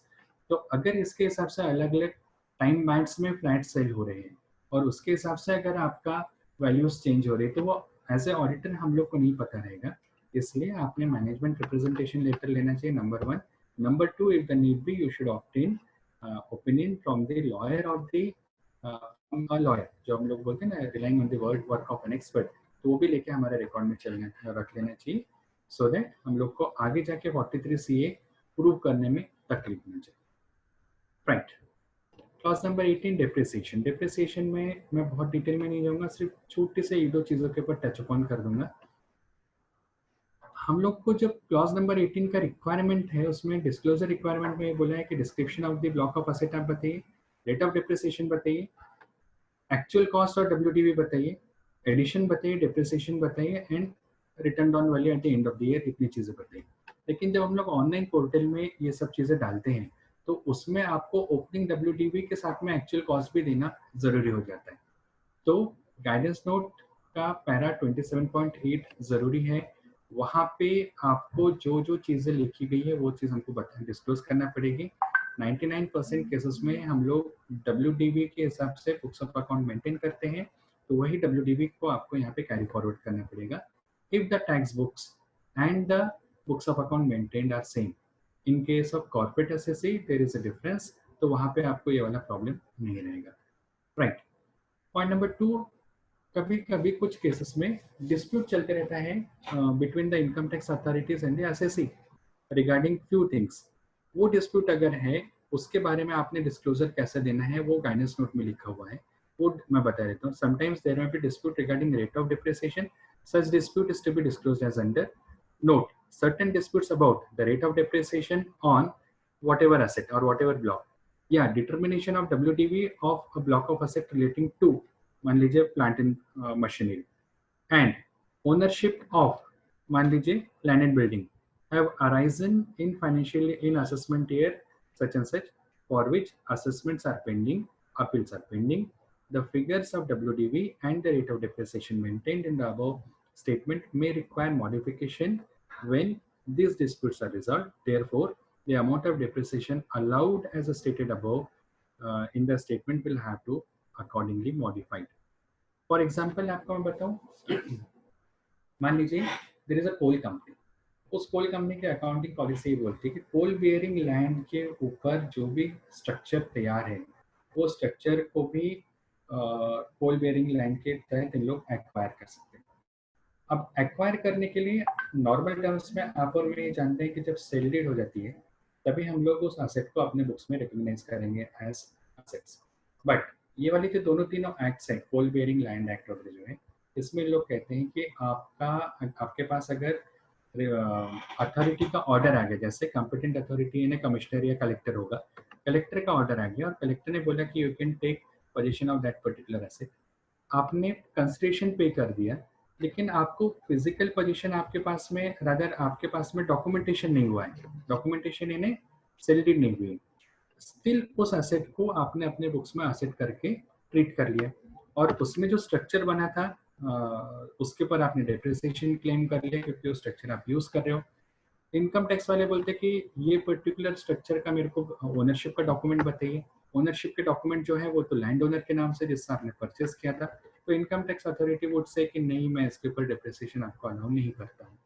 If this is the case and the assessee has gone in for appeal regarding this particular matter and the closing WDV is taken from the earlier years WDV pre-assessment, तो वो fact अगर है तो आपको उन facts को यहाँ पे मेंशन करना है। That means as a auditor आपकी रिस्पॉन्सिबिलिटी शेड हो जाती है कि अगर कल अपील में असेसी हार गया और वो डिप्रिसिएशन डिसाइड हुआ कि it is not to be charge, तो करंट ईयर में भले ही सैलरीड हुई हो या नहीं हुई हो, लेकिन एज पर असेसमेंट ऑर्डर जो क्लोजिंग WDV डिटरमाइन होगी वही आपके लिए नेक्स्ट ईयर के डिप्रिसिएशन के लिए WDV मानी जाएगी और सेक्शन 155 में फिर आपको ये पर्टिकुलर रिटर्न को रेक्टिफाई करना पड़ेगा।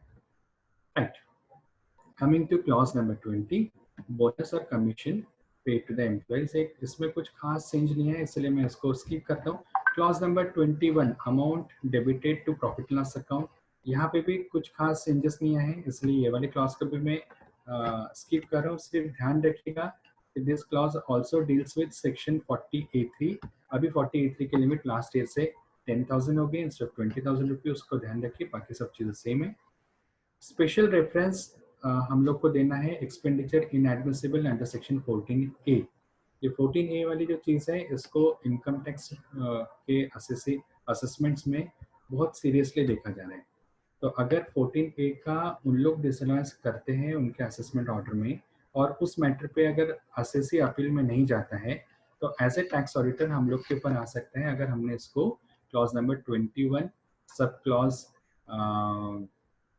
H में कवर नहीं कराएं तो। Okay, right. Clause 22 amount inadmissible for MSME। इसमें जो सेक्शन 23 ऑफ MSME में जो अमाउंट इनएडमिसिबल है उसको हम लोग ने क्लॉज 22 में रिफ्लेक्ट करना है।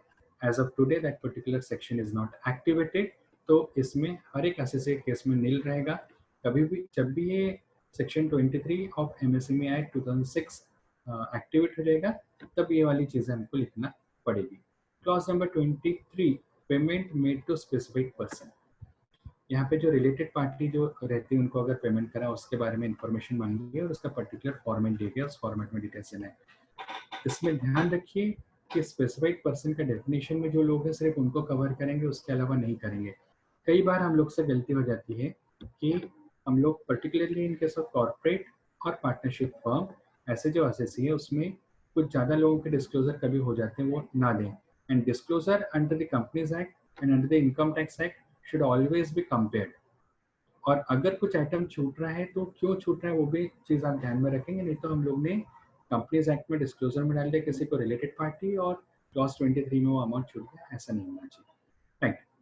Clause 24 deemed profit and gains under section 32AC 33AB 33AB and 33AC and blah blah. ये सब चीज़ें नॉर्मल कोर्स में हम लोग के यहाँ अप्लीकेबल नहीं रहती। मैंने समझा है कि आपके यहाँ पे भी नवसारी और आसपास में भी कोई माइनिंग इंडस्ट्री वगैरह ज़्यादा नहीं है तो साइट रेस्टोरेशन अकाउंट वगैरह अपने यहाँ होगी नहीं। Tea coffee plantation rubber plantation नहीं, इसलिए मैं इसको स्किप करता हूँ। Okay. Clause 25 profit chargeable to tax. ये हम लोग का सेक्शन 41 से रिलेटेड है कि कोई चीज़ का अगर हम लोग को राइट बैक मिल रहा है तो उस राइट बैक की चीज़ों के ऊपर जो इनकम आती है उस इनकम को हम लोगों ने क्लॉज नंबर 25 में डिक्लेयर करना है। यहाँ पे ध्यान रखिए कि when you recognise a particular amount as to be return back, मान लीजिए आपका और आई मीन आपके आरसीसी का और उसके क्रेडिटर का कोई केस चल रहा है जिसमें फर्स्ट लेवल पे केस आपका आरसीसी हार गया, जिसके कारण फर्स्ट कोर्ट ने ये बोला कि आपने 10,000 रुपये या 1 लाख रुपए का पेमेंट करना, आपने पेमेंट कर दिए और उसके अगेंस्ट में अपील हुई। अपील होने के बाद में आप हायर फोरम पे गए, ऑडिटर ने या अकाउंटेंट ने ये डिसाइड करा क्योंकि ये अमाउंट हम हार गए तो इसको हम लोग रिकॉग्नाइज कर देंगे एज एक्सपेंडिचर ऑर्डर आने के बाद, तो आपने एक्सपेंडिचर करके रिकॉग्नाइज कर दिया और सन्ड्री आई मीन पेमेंट हो गया। अब ये राइट बैक हो गया, तो राइट बैक होने के बाद आपको हायर अथॉरिटी का ऑर्डर आपके पास आ गया, तो क्या ऑर्डर आने से आपने इस चीज को इनकम करके रिकॉग्नाइज करना है या ऑर्डर इंप्लीमेंट जब हो जाएगा आपको वो पैसा मिल जाएगा तब करना है, या उस ऑर्डर का अपील का पीरियड जब टाइम बार हो गया तब उसको इनकम करके रिकॉग्नाइज करना है। ये चीजें इंपॉर्टेंट है। यहाँ पे ICDS जो रेवेन्यू रिकॉग्निशन का है वो काफी सारी चीजें बताता है, उसको देखते हुए हम लोग को क्लॉज 25 में रिपोर्टिंग करना है। Clause 26 payment of tax duty और अदर सम। ये वाला हम लोग 43B के बारे में बात कर रहे हैं, ये सिंपल है, इसमें भी कोई चेंजेस आई नहीं, इसलिए मैं इसके ऊपर भी ज्यादा डिस्कस नहीं कर रहा। Clause 27 details of CENVAT credit. Incidentally अभी तक के इसको सेनवेट क्रेडिट ही बोला गया है जबकि हम लोग माइग्रेट हो चुके GST पीरियड में। तो एनीवे हम लोगों को GST का क्रेडिट जो इनपुट टैक्स क्रेडिट है उसके बारे में इन लोगों ने इन्फॉर्मेशन मांगी है, वो इन्फॉर्मेशन हम लोग को देना है। और साथ ही साथ क्लॉज 27B में इंफॉर्मेशन मांगी है इनकम और expenditure of the earlier year debited और credit to the P&L account, वो भी हम लोग को यहाँ पे डिक्लेयर करना है क्लॉज 27B में। Clause 28 shares of private company receive with और विदाउट इनएडिक्वेट कंसिडरेशन। यहाँ पे हम लोग बात करें सेक्शन 56 to 7A की। This is not covered under business and profession. This particular section is covered under the head other sources, income from other sources. आपके assessee को अगर कोई शेयर्स परचेस किया है और वो शेयर्स परचेज कराए फॉर इनएडिक्वेट कंसिडरेशन, तो उसमें जो इनकम का एलिमेंट है, अगर वो डिफरेंशियल अमाउंट सेक्शन 56 की लिमिट के बियॉन्ड है, तो वो कैलकुलेशंस हम लोग को इस पर्टिकुलर क्लॉज में, क्लॉज नंबर 28 में दिखानी है। आपको मैं फिर से बता दूँ, क्लॉज नंबर 28 में जो चीज़ें बताएंगे ये आप बिजनेस एंड प्रोफेशन के लिए नहीं बता रहे, ये इनकम फ्रॉम अदर सोर्सेस के लिए बता रहे हैं। एंड साथ ही साथ आपको ये कैसे पता लगेगा, सपोज असेसी ने ट्रेड नेम से शेयर्स परचेज किया और अपने बुक्स ऑफ अकाउंट में इन्वेस्टमेंट में क्रेडिट किया, डेबिट किया, तो आपको समझ में आएगा। लेकिन अगर असेसी ने खुद के नाम से परचेज किया, ट्रेड नेम से नहीं किया, और उसका पेमेंट बुक्स ऑफ अकाउंट से किया या नहीं करा जो भी है, और इन्वेस्टमेंट करके रिकॉर्ड नहीं किया, तो इसको एज ए ऑडिटर हम लोग के ध्यान में आएगा नहीं। तो हमको ये पर्टिकुलर क्लॉज के लिए असेसी से मैनेजमेंट रिप्रेजेंटेशन लेटर लेना जरूरी होगा।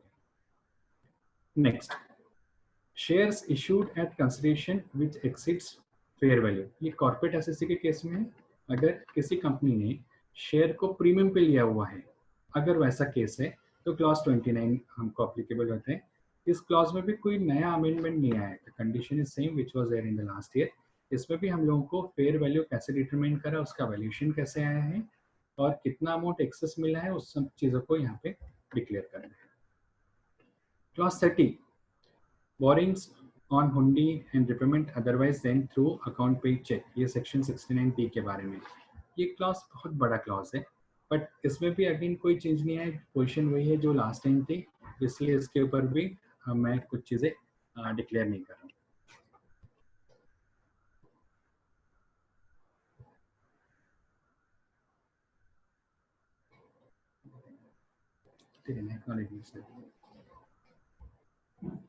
सॉरी, वो आपको जो बताया था जीएसटी का जो प्रोसीडिंग चल रही है तो उसके बारे में रुचि कुछ पूछ रही थी, उनको फोन मेरे को भी बज रहे हैं, उसको भी बज रहे थे, सॉरी। राइट, टोटल 44 क्लॉज तक हम लोग को जाना है। 44 क्लॉज अमित भाई के कारण फिलहाल एप्लीकेबल नहीं है। अमित भाई मेहता नहीं, अमित भाई शाह की बात कर रहा हूँ मैं उनके कारण एप्लीकेबल नहीं है, थोड़ा सा डेफर कर दिया गया। राइट, क्लास 31 ये डील करता है लोन्स और डिपॉजिट्स ऑफ ₹20,000 और मोर। ये पर्टिकुलर केस में हम लोगों का again there is no change, जो भी कंडीशन पहले थी वही कंडीशन अभी है। 269 SS के बारे में कहा गया है, तो उसकी इंफॉर्मेशन हम लोग को वैसे देनी थी जैसे पहले दी जाती थी। क्लॉज 32 ब्रॉट फॉरवर्ड लॉसेस और डिप्रिसिएशन। यहाँ पे भी हम लोग को clause wise, year wise amount of losses as return as assessed with reference to the assessment order. यहाँ पे जिन केस में असेसमेंट नहीं हुआ है लेकिन इनकम टैक्स रिटर्न प्रोसेस हुआ है, तो वहाँ पे डेट ऑफ प्रोसेसिंग आपको डाल देना पड़ेगा। वो सारी इंफॉर्मेशन हमको यहाँ पे लिखनी है। क्लॉज 33 डिडक्शंस अंडर चैप्टर 3 और चैप्टर 6A। ये कोई डिडक्शंस अगर है चैप्टर 3 है आपका सेक्शन 10A 10AA वगैरह वगैरह, उससे रिलेटेड कुछ डिडक्शंस आप क्लेम कर रहे हैं, या चैप्टर 6A में डिडक्शंस कुछ क्लेम कर रहे हैं, तो वो लिखना है। मेरी व्यक्तिगत राय ये है कि इन case of proprietorship form individual SSC, जो हम लोग के पेमेंट बेस्ड डिडक्शंस रहते हैं चैप्टर 6A में, जैसे हम लोग ने इंश्योरेंस का प्रीमियम पे करा, बच्चों के स्कूल की फीस पे किया, इस टाइप के जो डिडक्शंस हैं वो हम लोग ने क्लॉज 33 में कवर नहीं करना चाहिए, क्योंकि that is outside the ambit of business transactions, that those are personal transactions. But कुछ आपको चैप्टर 6A के डिडक्शंस मिलते हैं which are link to the nature of business, 80 HSC, 80 HSD, 80 IA, 80 IB, वो सब जो चीज़ें हैं वो आपको यहाँ पे कवर करना चाहिए। ये मेरा पर्सनल ओपिनियन है, आप लोग भी थोड़ा स्टडी करके इसको फॉलो करिएगा, but then it makes sense कि जो बुक्स में रिकॉर्ड हो रहे हैं, जो बुक्स आप ऑडिट करें, केवल वही चीज़ बताएंगे। You are not doing audit of the computation sheet. As auditor हम लोग तो ऑडिट करते हैं P&L अकाउंट बैलेंस शीट का, rather the books of accounts का। तो वो बुक्स ऑफ अकाउंट में जो बहुत सारे व्यक्तिगत चीज़ें कवर ही नहीं होते। मान लीजिए कोई एसएससी को सेक्शन 80U का बेनिफिट है, अब as auditor how do you verify? तो ये सब चीज़ों को आपने कवर नहीं करना चाहिए, ऐसा मुझे लगता है। राइट, क्लॉज 34 टैक्स डिडक्शन और कलेक्शन एट सोर्स, ये TDS TCS का सेक्शन है। इस सेक्शन में भी, इस क्लॉज में भी कोई चेंज नहीं है, as compare to last year same चीज़ें हैं, इसलिए इस क्लॉज को भी मैं स्किप करता हूँ। अगर कुछ क्वेश्चन हो गया इसके बारे में तो हम लोग इसको कवर कर लेंगे। सिर्फ इस फाइनेंशियल ईयर में, फाइनेंशियल ईयर 1920 में जो टीडीएस टीसीएस रिटर्न्स भरने की डेट एक्सटेंड हुई है और जो इनकम टैक्स रिटर्न भरने की डेट एक्सटेंड हुई है, उसका इम्पैक्ट सिर्फ हम लोग को देखते हैं, अदरवाइज कोई चेंजेस नहीं। Clause 35 quantitative details in case of trading and manufacturing concern. इसमें ध्यान रखिए, हम लोग जहाँ पे बुक्स ऑफ अकाउंट सेक्शन में बोल रहे हैं कि all the books of accounts are properly maintained by the assessee, उस केस में क्वांटिटेटिव डिटेल में भी आपको डिटेल देने पड़ेंगे जो मांगे गए हैं। We cannot say here that the quantitative details cannot be provided because of the nature of business and the volume concern. दो जगह दो अलग अलग चीज नहीं बोल सकते आप, वहां पे भी सेम बोले, यहाँ पे भी सेम बोले। Okay, clause 36 tax on distributed profit under section 115O। इसको इन लोग ने फॉर्मेट दिया है, amount of the profit distributed, amount of deduction is referred to in 115O 1A subsection 2, tax paid thereon and the date of payment, ये सारे information ये लोग मांगते हैं। अब नॉर्मली हम लोग ऑडिट अगर कर रहे हैं फाइनेंशियल 1920 का, तो डिविडेंड डिस्ट्रीब्यूशन के बारे में जो इंफॉर्मेशन रिपोर्ट करेंगे वो 18-19 की रहेगी, क्योंकि 18-19 का डिविडेंड डिस्ट्रीब्यूशन आपका होगा 1920 फाइनेंशियल ईयर में, वो ध्यान रखिएगा। क्लॉज 37 कॉस्ट ऑडिट, अगर कॉस्ट ऑडिट हुआ है तो उसकी डिटेल दे दीजिए, बहुत सिंपल क्लॉज है। क्लॉज 38 एक्साइज ऑडिट और क्लॉज 39 सर्विस टैक्स ऑडिट। अभी काफी सारे असेसेस के केस में लास्ट ईयर में सर्विस टैक्स के प्रोसीडिंग्स हुए थे, नोटिस आए थे, और उन लोग सो कॉल्ड बिजनेस ऑडिट या जो भी चीज है वो टाइप का ऑडिट हुआ है। आपको चेक करना है कि आपके पास जो ऑर्डर आया है, जो भी प्रोसीडिंग हुए, वो section 72A of finance act 94 का है क्या? अगर है तो आपको यहाँ पे लिखना है, नहीं है तो छोड़ना है। लिखने का मतलब क्या होता है, अगर हमने लिखे कि यस ऑडिट वाज कंडक्टेड, तो ऑडिट अगर कंडक्ट हुआ है तो वो ऑडिट नेचुरली करंट ईयर का तो नहीं रहेगा, वो जो ऑडिट रहेगा तो वो रिलेवेंट ईयर का रहेगा। उस रिलेवेंट ईयर के ऑडिट के ऑब्जर्वेशन का टैक्स इम्पैक्ट क्या रहेगा वो आपको देखना है, यहाँ पे यस या नो लिखने के पहले। फाइनेंशियल रेशियोज है, सिंपल है, इसमें आपको रेशियोज में क्या क्या चेंजेस आए हैं वो लिखेंगे। Clause 41 details of the demand raise और द रिफंड इशूड वगैरह वगैरह वो सब लिखना है। इसमें ये क्लॉज लिखने के पहले आपने, क्योंकि यहाँ पे ये कहीं नहीं लिखा गया है कि कौन से कब तक का आपको देखना है, हम लोग सिर्फ रिस्ट्रिक्ट करेंगे अपने आप को प्रीवियस ईयर से रिलेटेड, ठीक है, क्योंकि यहाँ के वर्डिंग्स में प्रीवियस ईयर्स ऐसा भी वर्डिंग नहीं है, प्रीवियस ईयर लिखा हुआ है।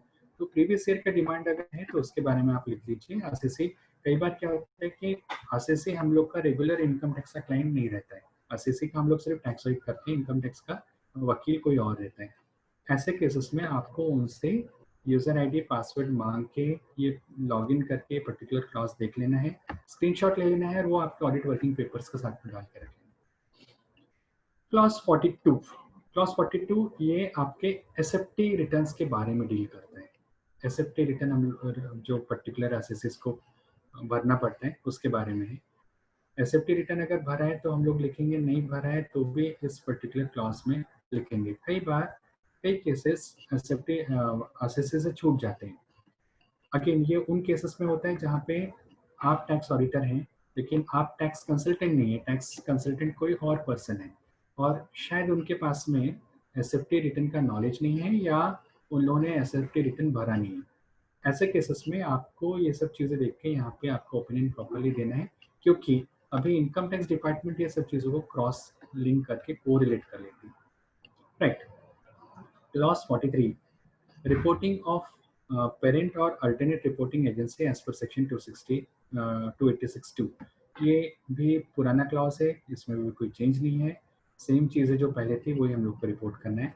Clause 44 breakup of total expenditure of the entity, ये जो पर्टिकुलर चीज़ थी इसको इन लोग ने डेफर कर दिया, इसमें आपको जीएसटी से रिलेटेड भी जो चीज़ें थी उनको भी डेफर कर दिए, तो 31 मार्च 2021 तक के डेफर हो गए। ये नोटिफिकेशन आपका डेफरमेंट के बारे में। Okay, so this was about clause by clause analysis of form number 3 CD. I have covered all the clauses from clause number 1 to clause number 44. इसमें कुछ भी क्वेरी रहेगी तो आप मुझे पूछ लीजिएगा, कुछ नहीं पूछेंगे तो मैं आप लोगों से कुछ क्वेरीज पूछ लूँगा, तो थोड़ा सा मुझे भी कहीं कुछ जगह कंफ्यूजन है, और जो हमारे सीनियर्स हैं विनोद देसाई सर या सूरत वाला सर, इन लोग हम लोग को गाइड कर सकेंगे, तो वो चीज़ मैं आपसे पूछ लूँगा, आप अपनी क्वेरीज नोट करके रखिएगा। Right, changes in the income tax return form. अभी हम लोग जानते हैं कि इनकम टैक्स के जो रिटर्न फॉर्म्स हैं, ये फॉर्म नंबर ITR 1 से ITR 7 तक के टोटल फॉर्म्स हैं। अमित भाई, मुझे लगता है कि अपना प्रेजेंटेशन जल्दी खत्म हो जाएगा क्योंकि बहुत ज़्यादा चीज़ें, तो अभी मेरी घड़ी में 4:15 बज रहे हैं, 4:15 हुआ है। फर्दर 10-15 मिनट्स में अपना कंप्लीट हो जाएगा। ओके, तो क्वेरीज अगर आ रही होंगी तो आप क्वेरीज भी बताना शुरू कर दीजिएगा। अब now let us come to ITR forms. ITR 7 तक के टोटल ITR फॉर्म्स है। इन ITR फॉर्म्स में मैं आपको बेसिक चीज़ों के बारे में डिस्कस नहीं करूंगा, बेसिक्स आप सबको मालूम है। आज की डेट में सारे 7 के 7 ITR फॉर्म्स नोटिफाई हो चुके हैं, यानी we know what is the format of the form, और उसके हिसाब से हम लोगों ने अपने क्लाइंट्स के इंफॉर्मेशन बनाना शुरू कर दिया है। बट हैरानी ये है कि अभी तक के ITR 1, ITR 2 और ITR 4 इनकी ही यूटिलिटीज आई हैं, और उसमें भी ITR 1 और ITR 4 की ऑनलाइन यूटिलिटी आई है, ITR 2 की ऑनलाइन यूटिलिटी नहीं, हम लोग को ऑफलाइन में फाइल करना पड़ता है। तो 3 ही ITRs हम लोग के लिए अभी तक क्या है, बाकी ITR हम लोग के लिए आए नहीं। कई केसेस में हो जाता है कि क्लाइंट्स जिनका बिजनेस एंड प्रोफेशन है, TDS कटा हुआ है, TDS का क्रेडिट अभी पूरा रिफ्लेक्ट हो गया 26AS में, वो कह रहे हैं कि सर रिटर्न तो फाइल करिए, सुना है रिफंड तुरंत मिल रहा है, बट क्योंकि ITR 3 अभी उनका आया नहीं है तो हम लोग उनका ITR फाइल नहीं कर पा रहे हैं। ऐसे हर जगह हो रहे हैं। अब इन ITRs में अमेंडमेंट क्या है, अगर वो हम लोग देखते हैं तो सबसे पहला अमेंडमेंट है 7th प्रोविजियो टू सेक्शन 139। 7th प्रोविजियो कहता है कि हमको कुछ एडिशनल इंफॉर्मेशन देनी है। क्या एडिशनल इंफॉर्मेशन देनी है? Whether the tax payer is filing ITR, this can be any ITR 1 to 7 any, under the 7th proviso to section 139(1), but otherwise not required to furnish a return of income। यानी वो लोग जिनकी income below taxable limit है, जिन लोग को otherwise section 139 subsection 1 में return file करने की जरूरत नहीं थी, बट बिकॉज ऑफ 7th प्रोविजियो उनके हाई वैल्यू ट्रांजेक्शन है, इसलिए उनको रिटर्न फाइल करना पड़ रहा है, तो वो फैक्ट्स उन लोग को यहाँ पे लिखना पड़ेगा, this return file under the 7th proviso. Now which high value transactions are covered? ये high value transactions हैं if the amount of deposit exceeds ₹1 crore in one or more current account, then report the actual amount of deposits।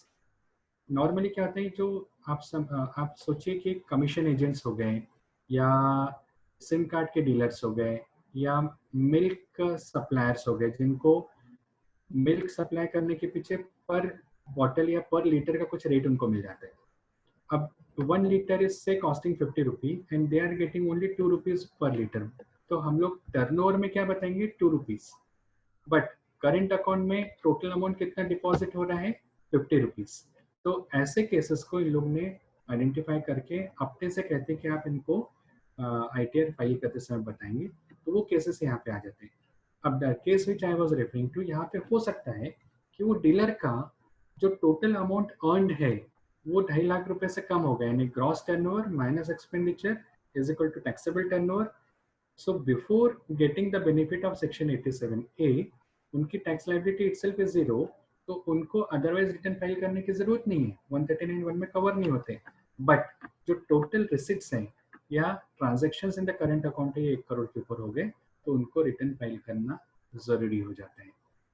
Next, if the expenditure on travel to a foreign country for self or for any person exceeds ₹2 lakh, then report the actual amount of the deposit। यानी ये अगर खर्चा हुआ तो आपको return file करना जरूरी हो गया है। अब आपका वर्डिंग्स है expenditure on travel. Issue is whose expenditure. अगर अमित भाई की कंपनी है जहाँ पे मुझे अमित भाई ने कुछ असाइनमेंट दिया है, because of which I am required to travel to some foreign country, travel abroad, और मेरा एक्सपेंडिचर अमित भाई मेहता ने बियर किया है which amount is more than 2 lakh rupee, अगर ऐसा केस है तो उस केस में क्या मुझे 7th प्रोविजन में इनकम टैक्स रिटर्न फाइल करना पड़ेगा? That is a question. तो अगेन आप वर्डिंग्स पढ़ेंगे, if the expenditure on foreign travel, तो हुज एक्सपेंडिचर? अमित भाई एक्सपेंडिचर। तो अगर ये अमित भाई मेहता का एक्सपेंडिचर 2 लाख रुपए के ऊपर है, भले अमित भाई खुद नहीं गए हैं, तो उनको 7th प्रोविजन में रिटर्न भरना पड़ेगा। Okay, if incurred if amount incurred is more than 1 lakh rupee on electric consumption, then report the actual amount of deposit. यहाँ पे भी अमाउंट इनकर्ड वर्ड्स है.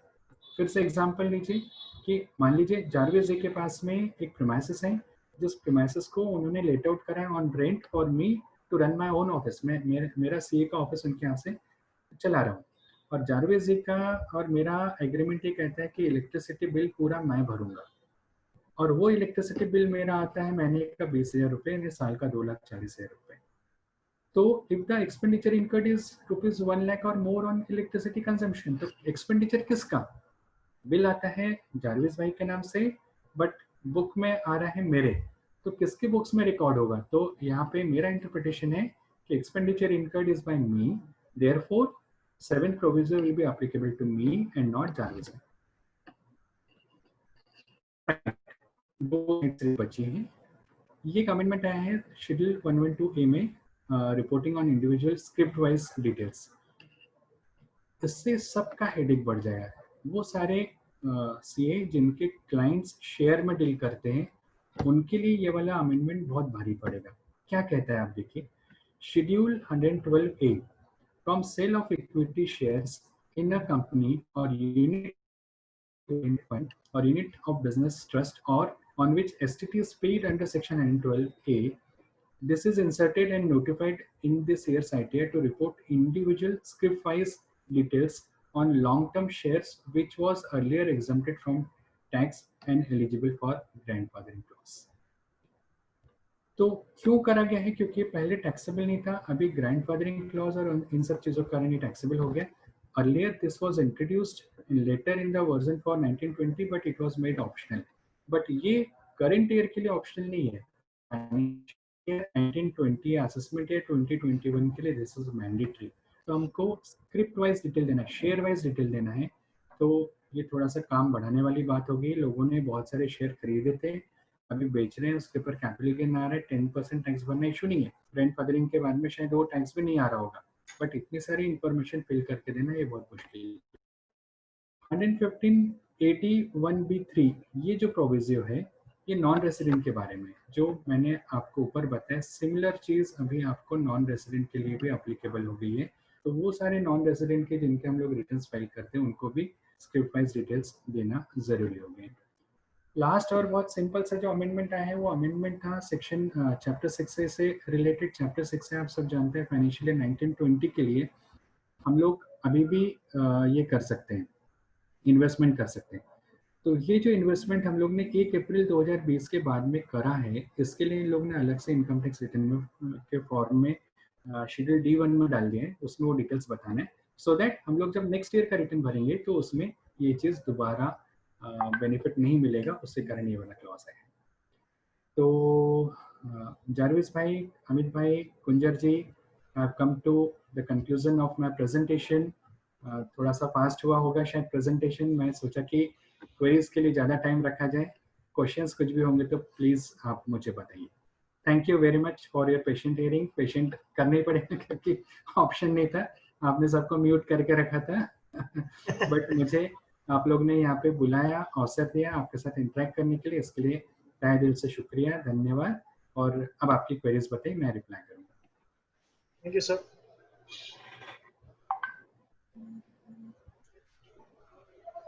Members may ask you a query.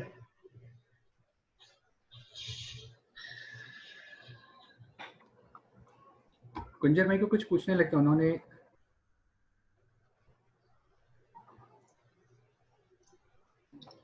कुंजर भाई का hand raise हुआ. Yes. Hello. हाँ,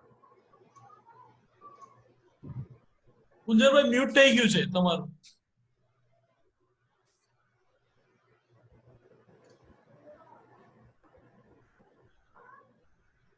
hello. हाँ कुंजन. Yes, हाँ yes. आवे है. हाँ सर ऐसा हो सकता है कि कोई एसएससी 2 सेक्शन में ऑडिट के लिए एलिजिबल हो. फॉर एग्जांपल सर मैं एक सिचुएशन बताता हूँ. In assessment year 1920, SS is following 44AD. Now during assessment year 2021, he has a turnover of more than 1 crore, but he is not declaring income as per 44AD. So he is declaring less than 8% or 6%, also not fulfilling that 5 crores wala norms. His total income is above limit. For example, let's say turnover 1 crore 1 lakh, income is 2 lakh 51,000. So, but he is not following 40. So he gets attracted by 4484. His income is more than taxable limit, so 4485 applicable. So in my opinion here, though his turnover is more than 1 crore, so 44AB A is applicable also, and he is not following, he is attracted by 4484 and income is more than 2,50,000, 44AB E is also applicable.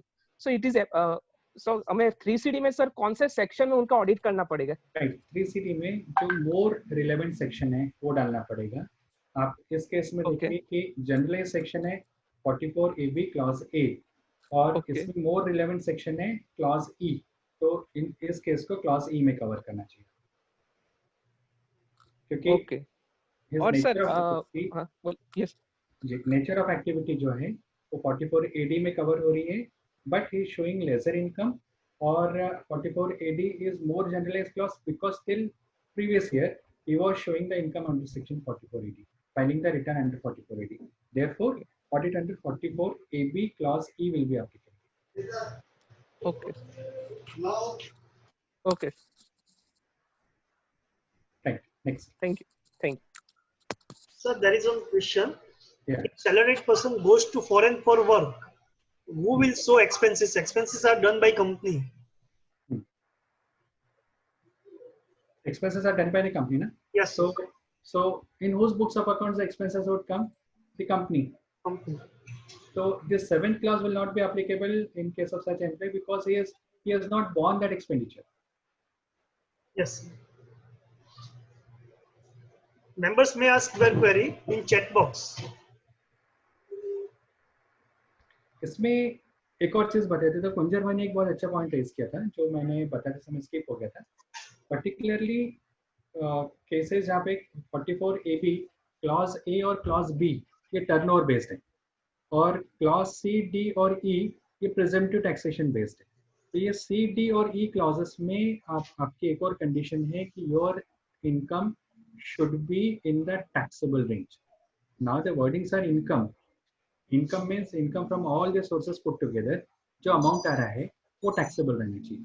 अगर वो amount आपका 2.5 लाख रुपए at present जो limit है उससे कम है और आप अपनी आपका टर्नओवर 2 करोड़ से कम है, तो आपने केस अभी बताया था 1 करोड़ 5 लाख का टर्नओवर है और उसके अगेंस्ट में आपने इनकम बता दिया 2 lakh which is less than 6% और 8% एज अ केस में भी, और ये पर्टिकुलर एसएससी की कोई और इनकम है ही नहीं, 2 लाख रुपए की टोटल इनकम है, तो इस एसएससी को ऑडिट करवाना पड़ेगा क्या और इनको सेक्शन 44AB क्लॉज ई कवर होगा क्या? Answer is no. करेक्ट है. ये एक बहुत इंपॉर्टेंट चीज आपने बताई. यहाँ पे जो लॉस मेकिंग एसएससीज है, कोई पार्टनरशिप फर्म रहती है जहाँ पे लॉस रहता है और वो 44AD में कवर होते हैं लेकिन लॉस है, तो उनको ये पर्टिकुलर क्लॉज अप्लीकेबल नहीं रहेगा. ओके जी. नेक्स्ट.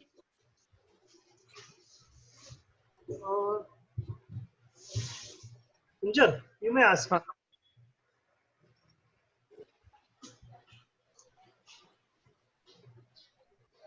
हेलो.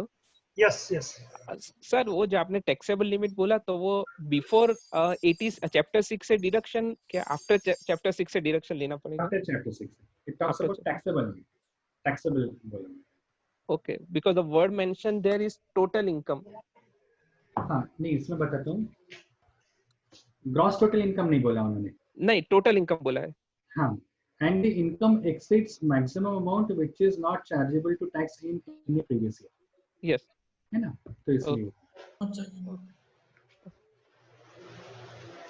और सर एक मेरा क्वेश्चन है, शायद थोड़ा मुझे एक डाउट ऐसा है कि सर फॉर एग्जांपल के कोई एसएससी है जो पिछले 44AD फॉलो उसका फर्स्ट ईयर है, बराबर, और वो 8% उसकी वो टर्नओवर भी 1 करोड़ से कम है, बराबर, और वो 6% में नहीं दिखा रहा है, तो भी उसको ऑडिट करवाना पड़ेगा कंपलसरीली?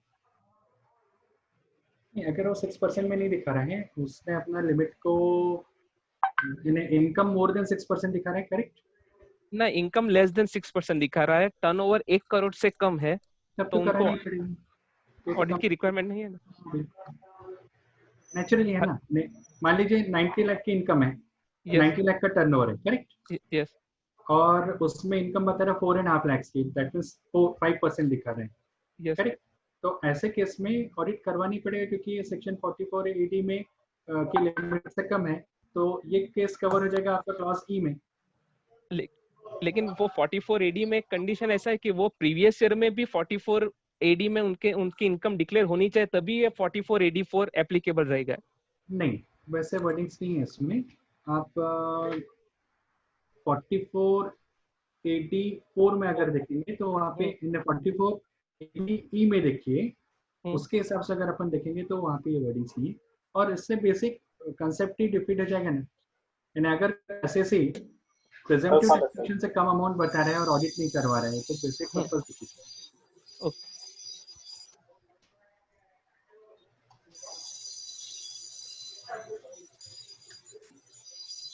सेकेंड प्रोविजन में कवर हो दोनों। 44 AB के जो प्रोविजन है उसमें सेकेंड प्रोविजन में आप देखिए वहाँ पे। Okay, thank you. Is there any query from members? Sir, Sujesh bhai is active right now. Once minute, I just unmute him.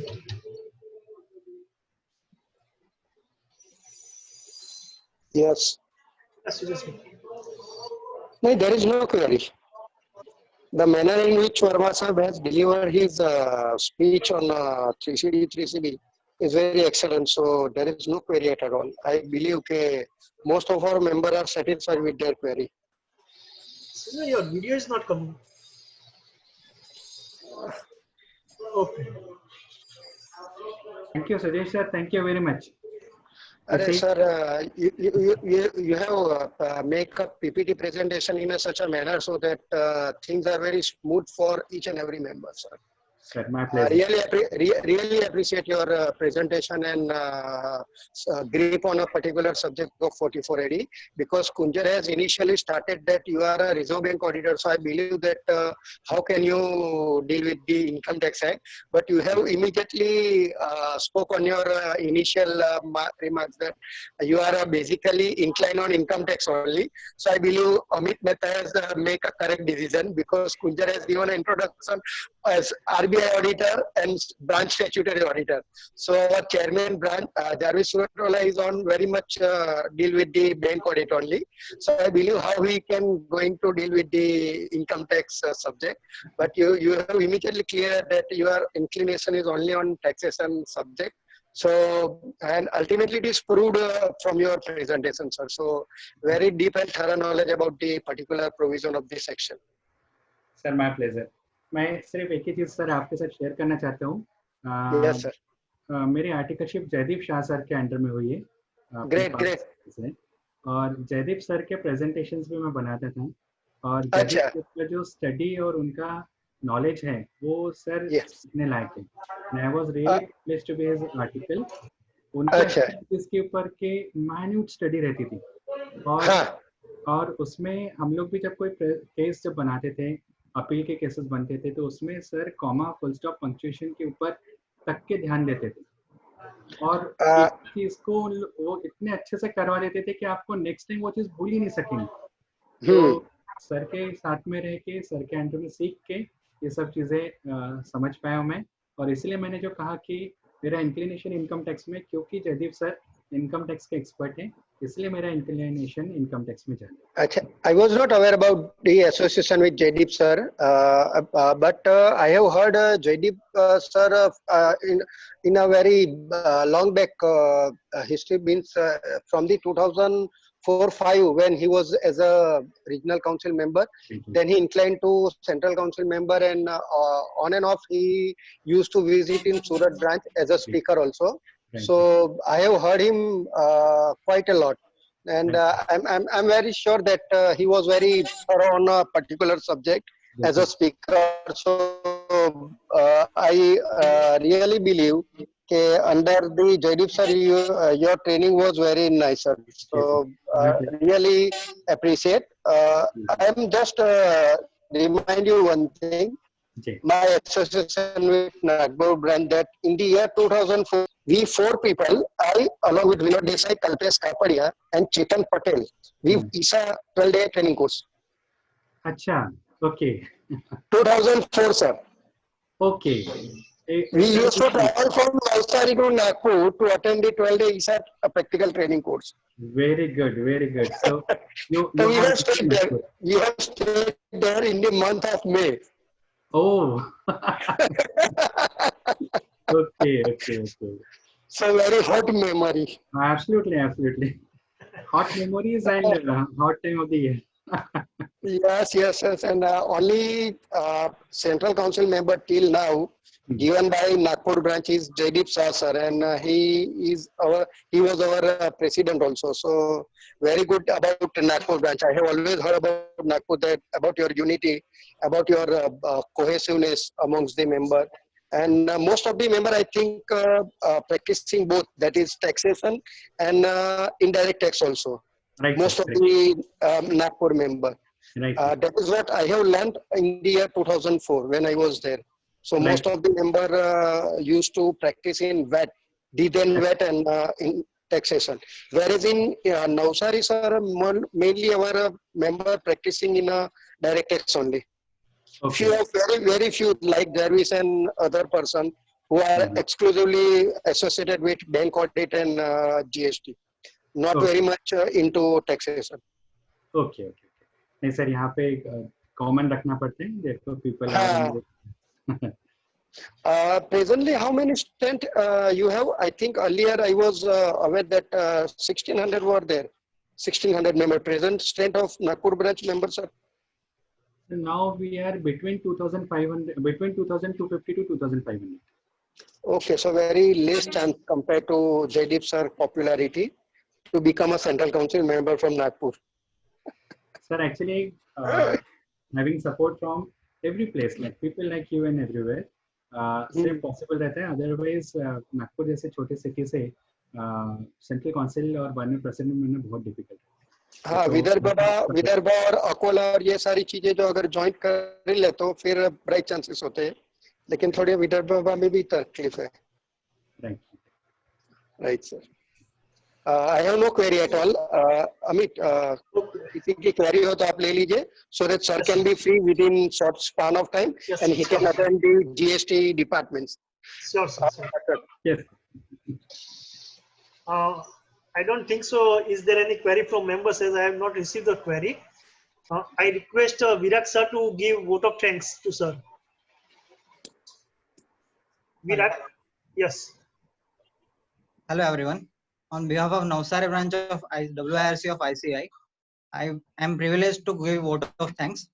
I sincerely thank CA Yash Verma sir for conducting this meeting and giving minute details of changes in ITR and tax audit report.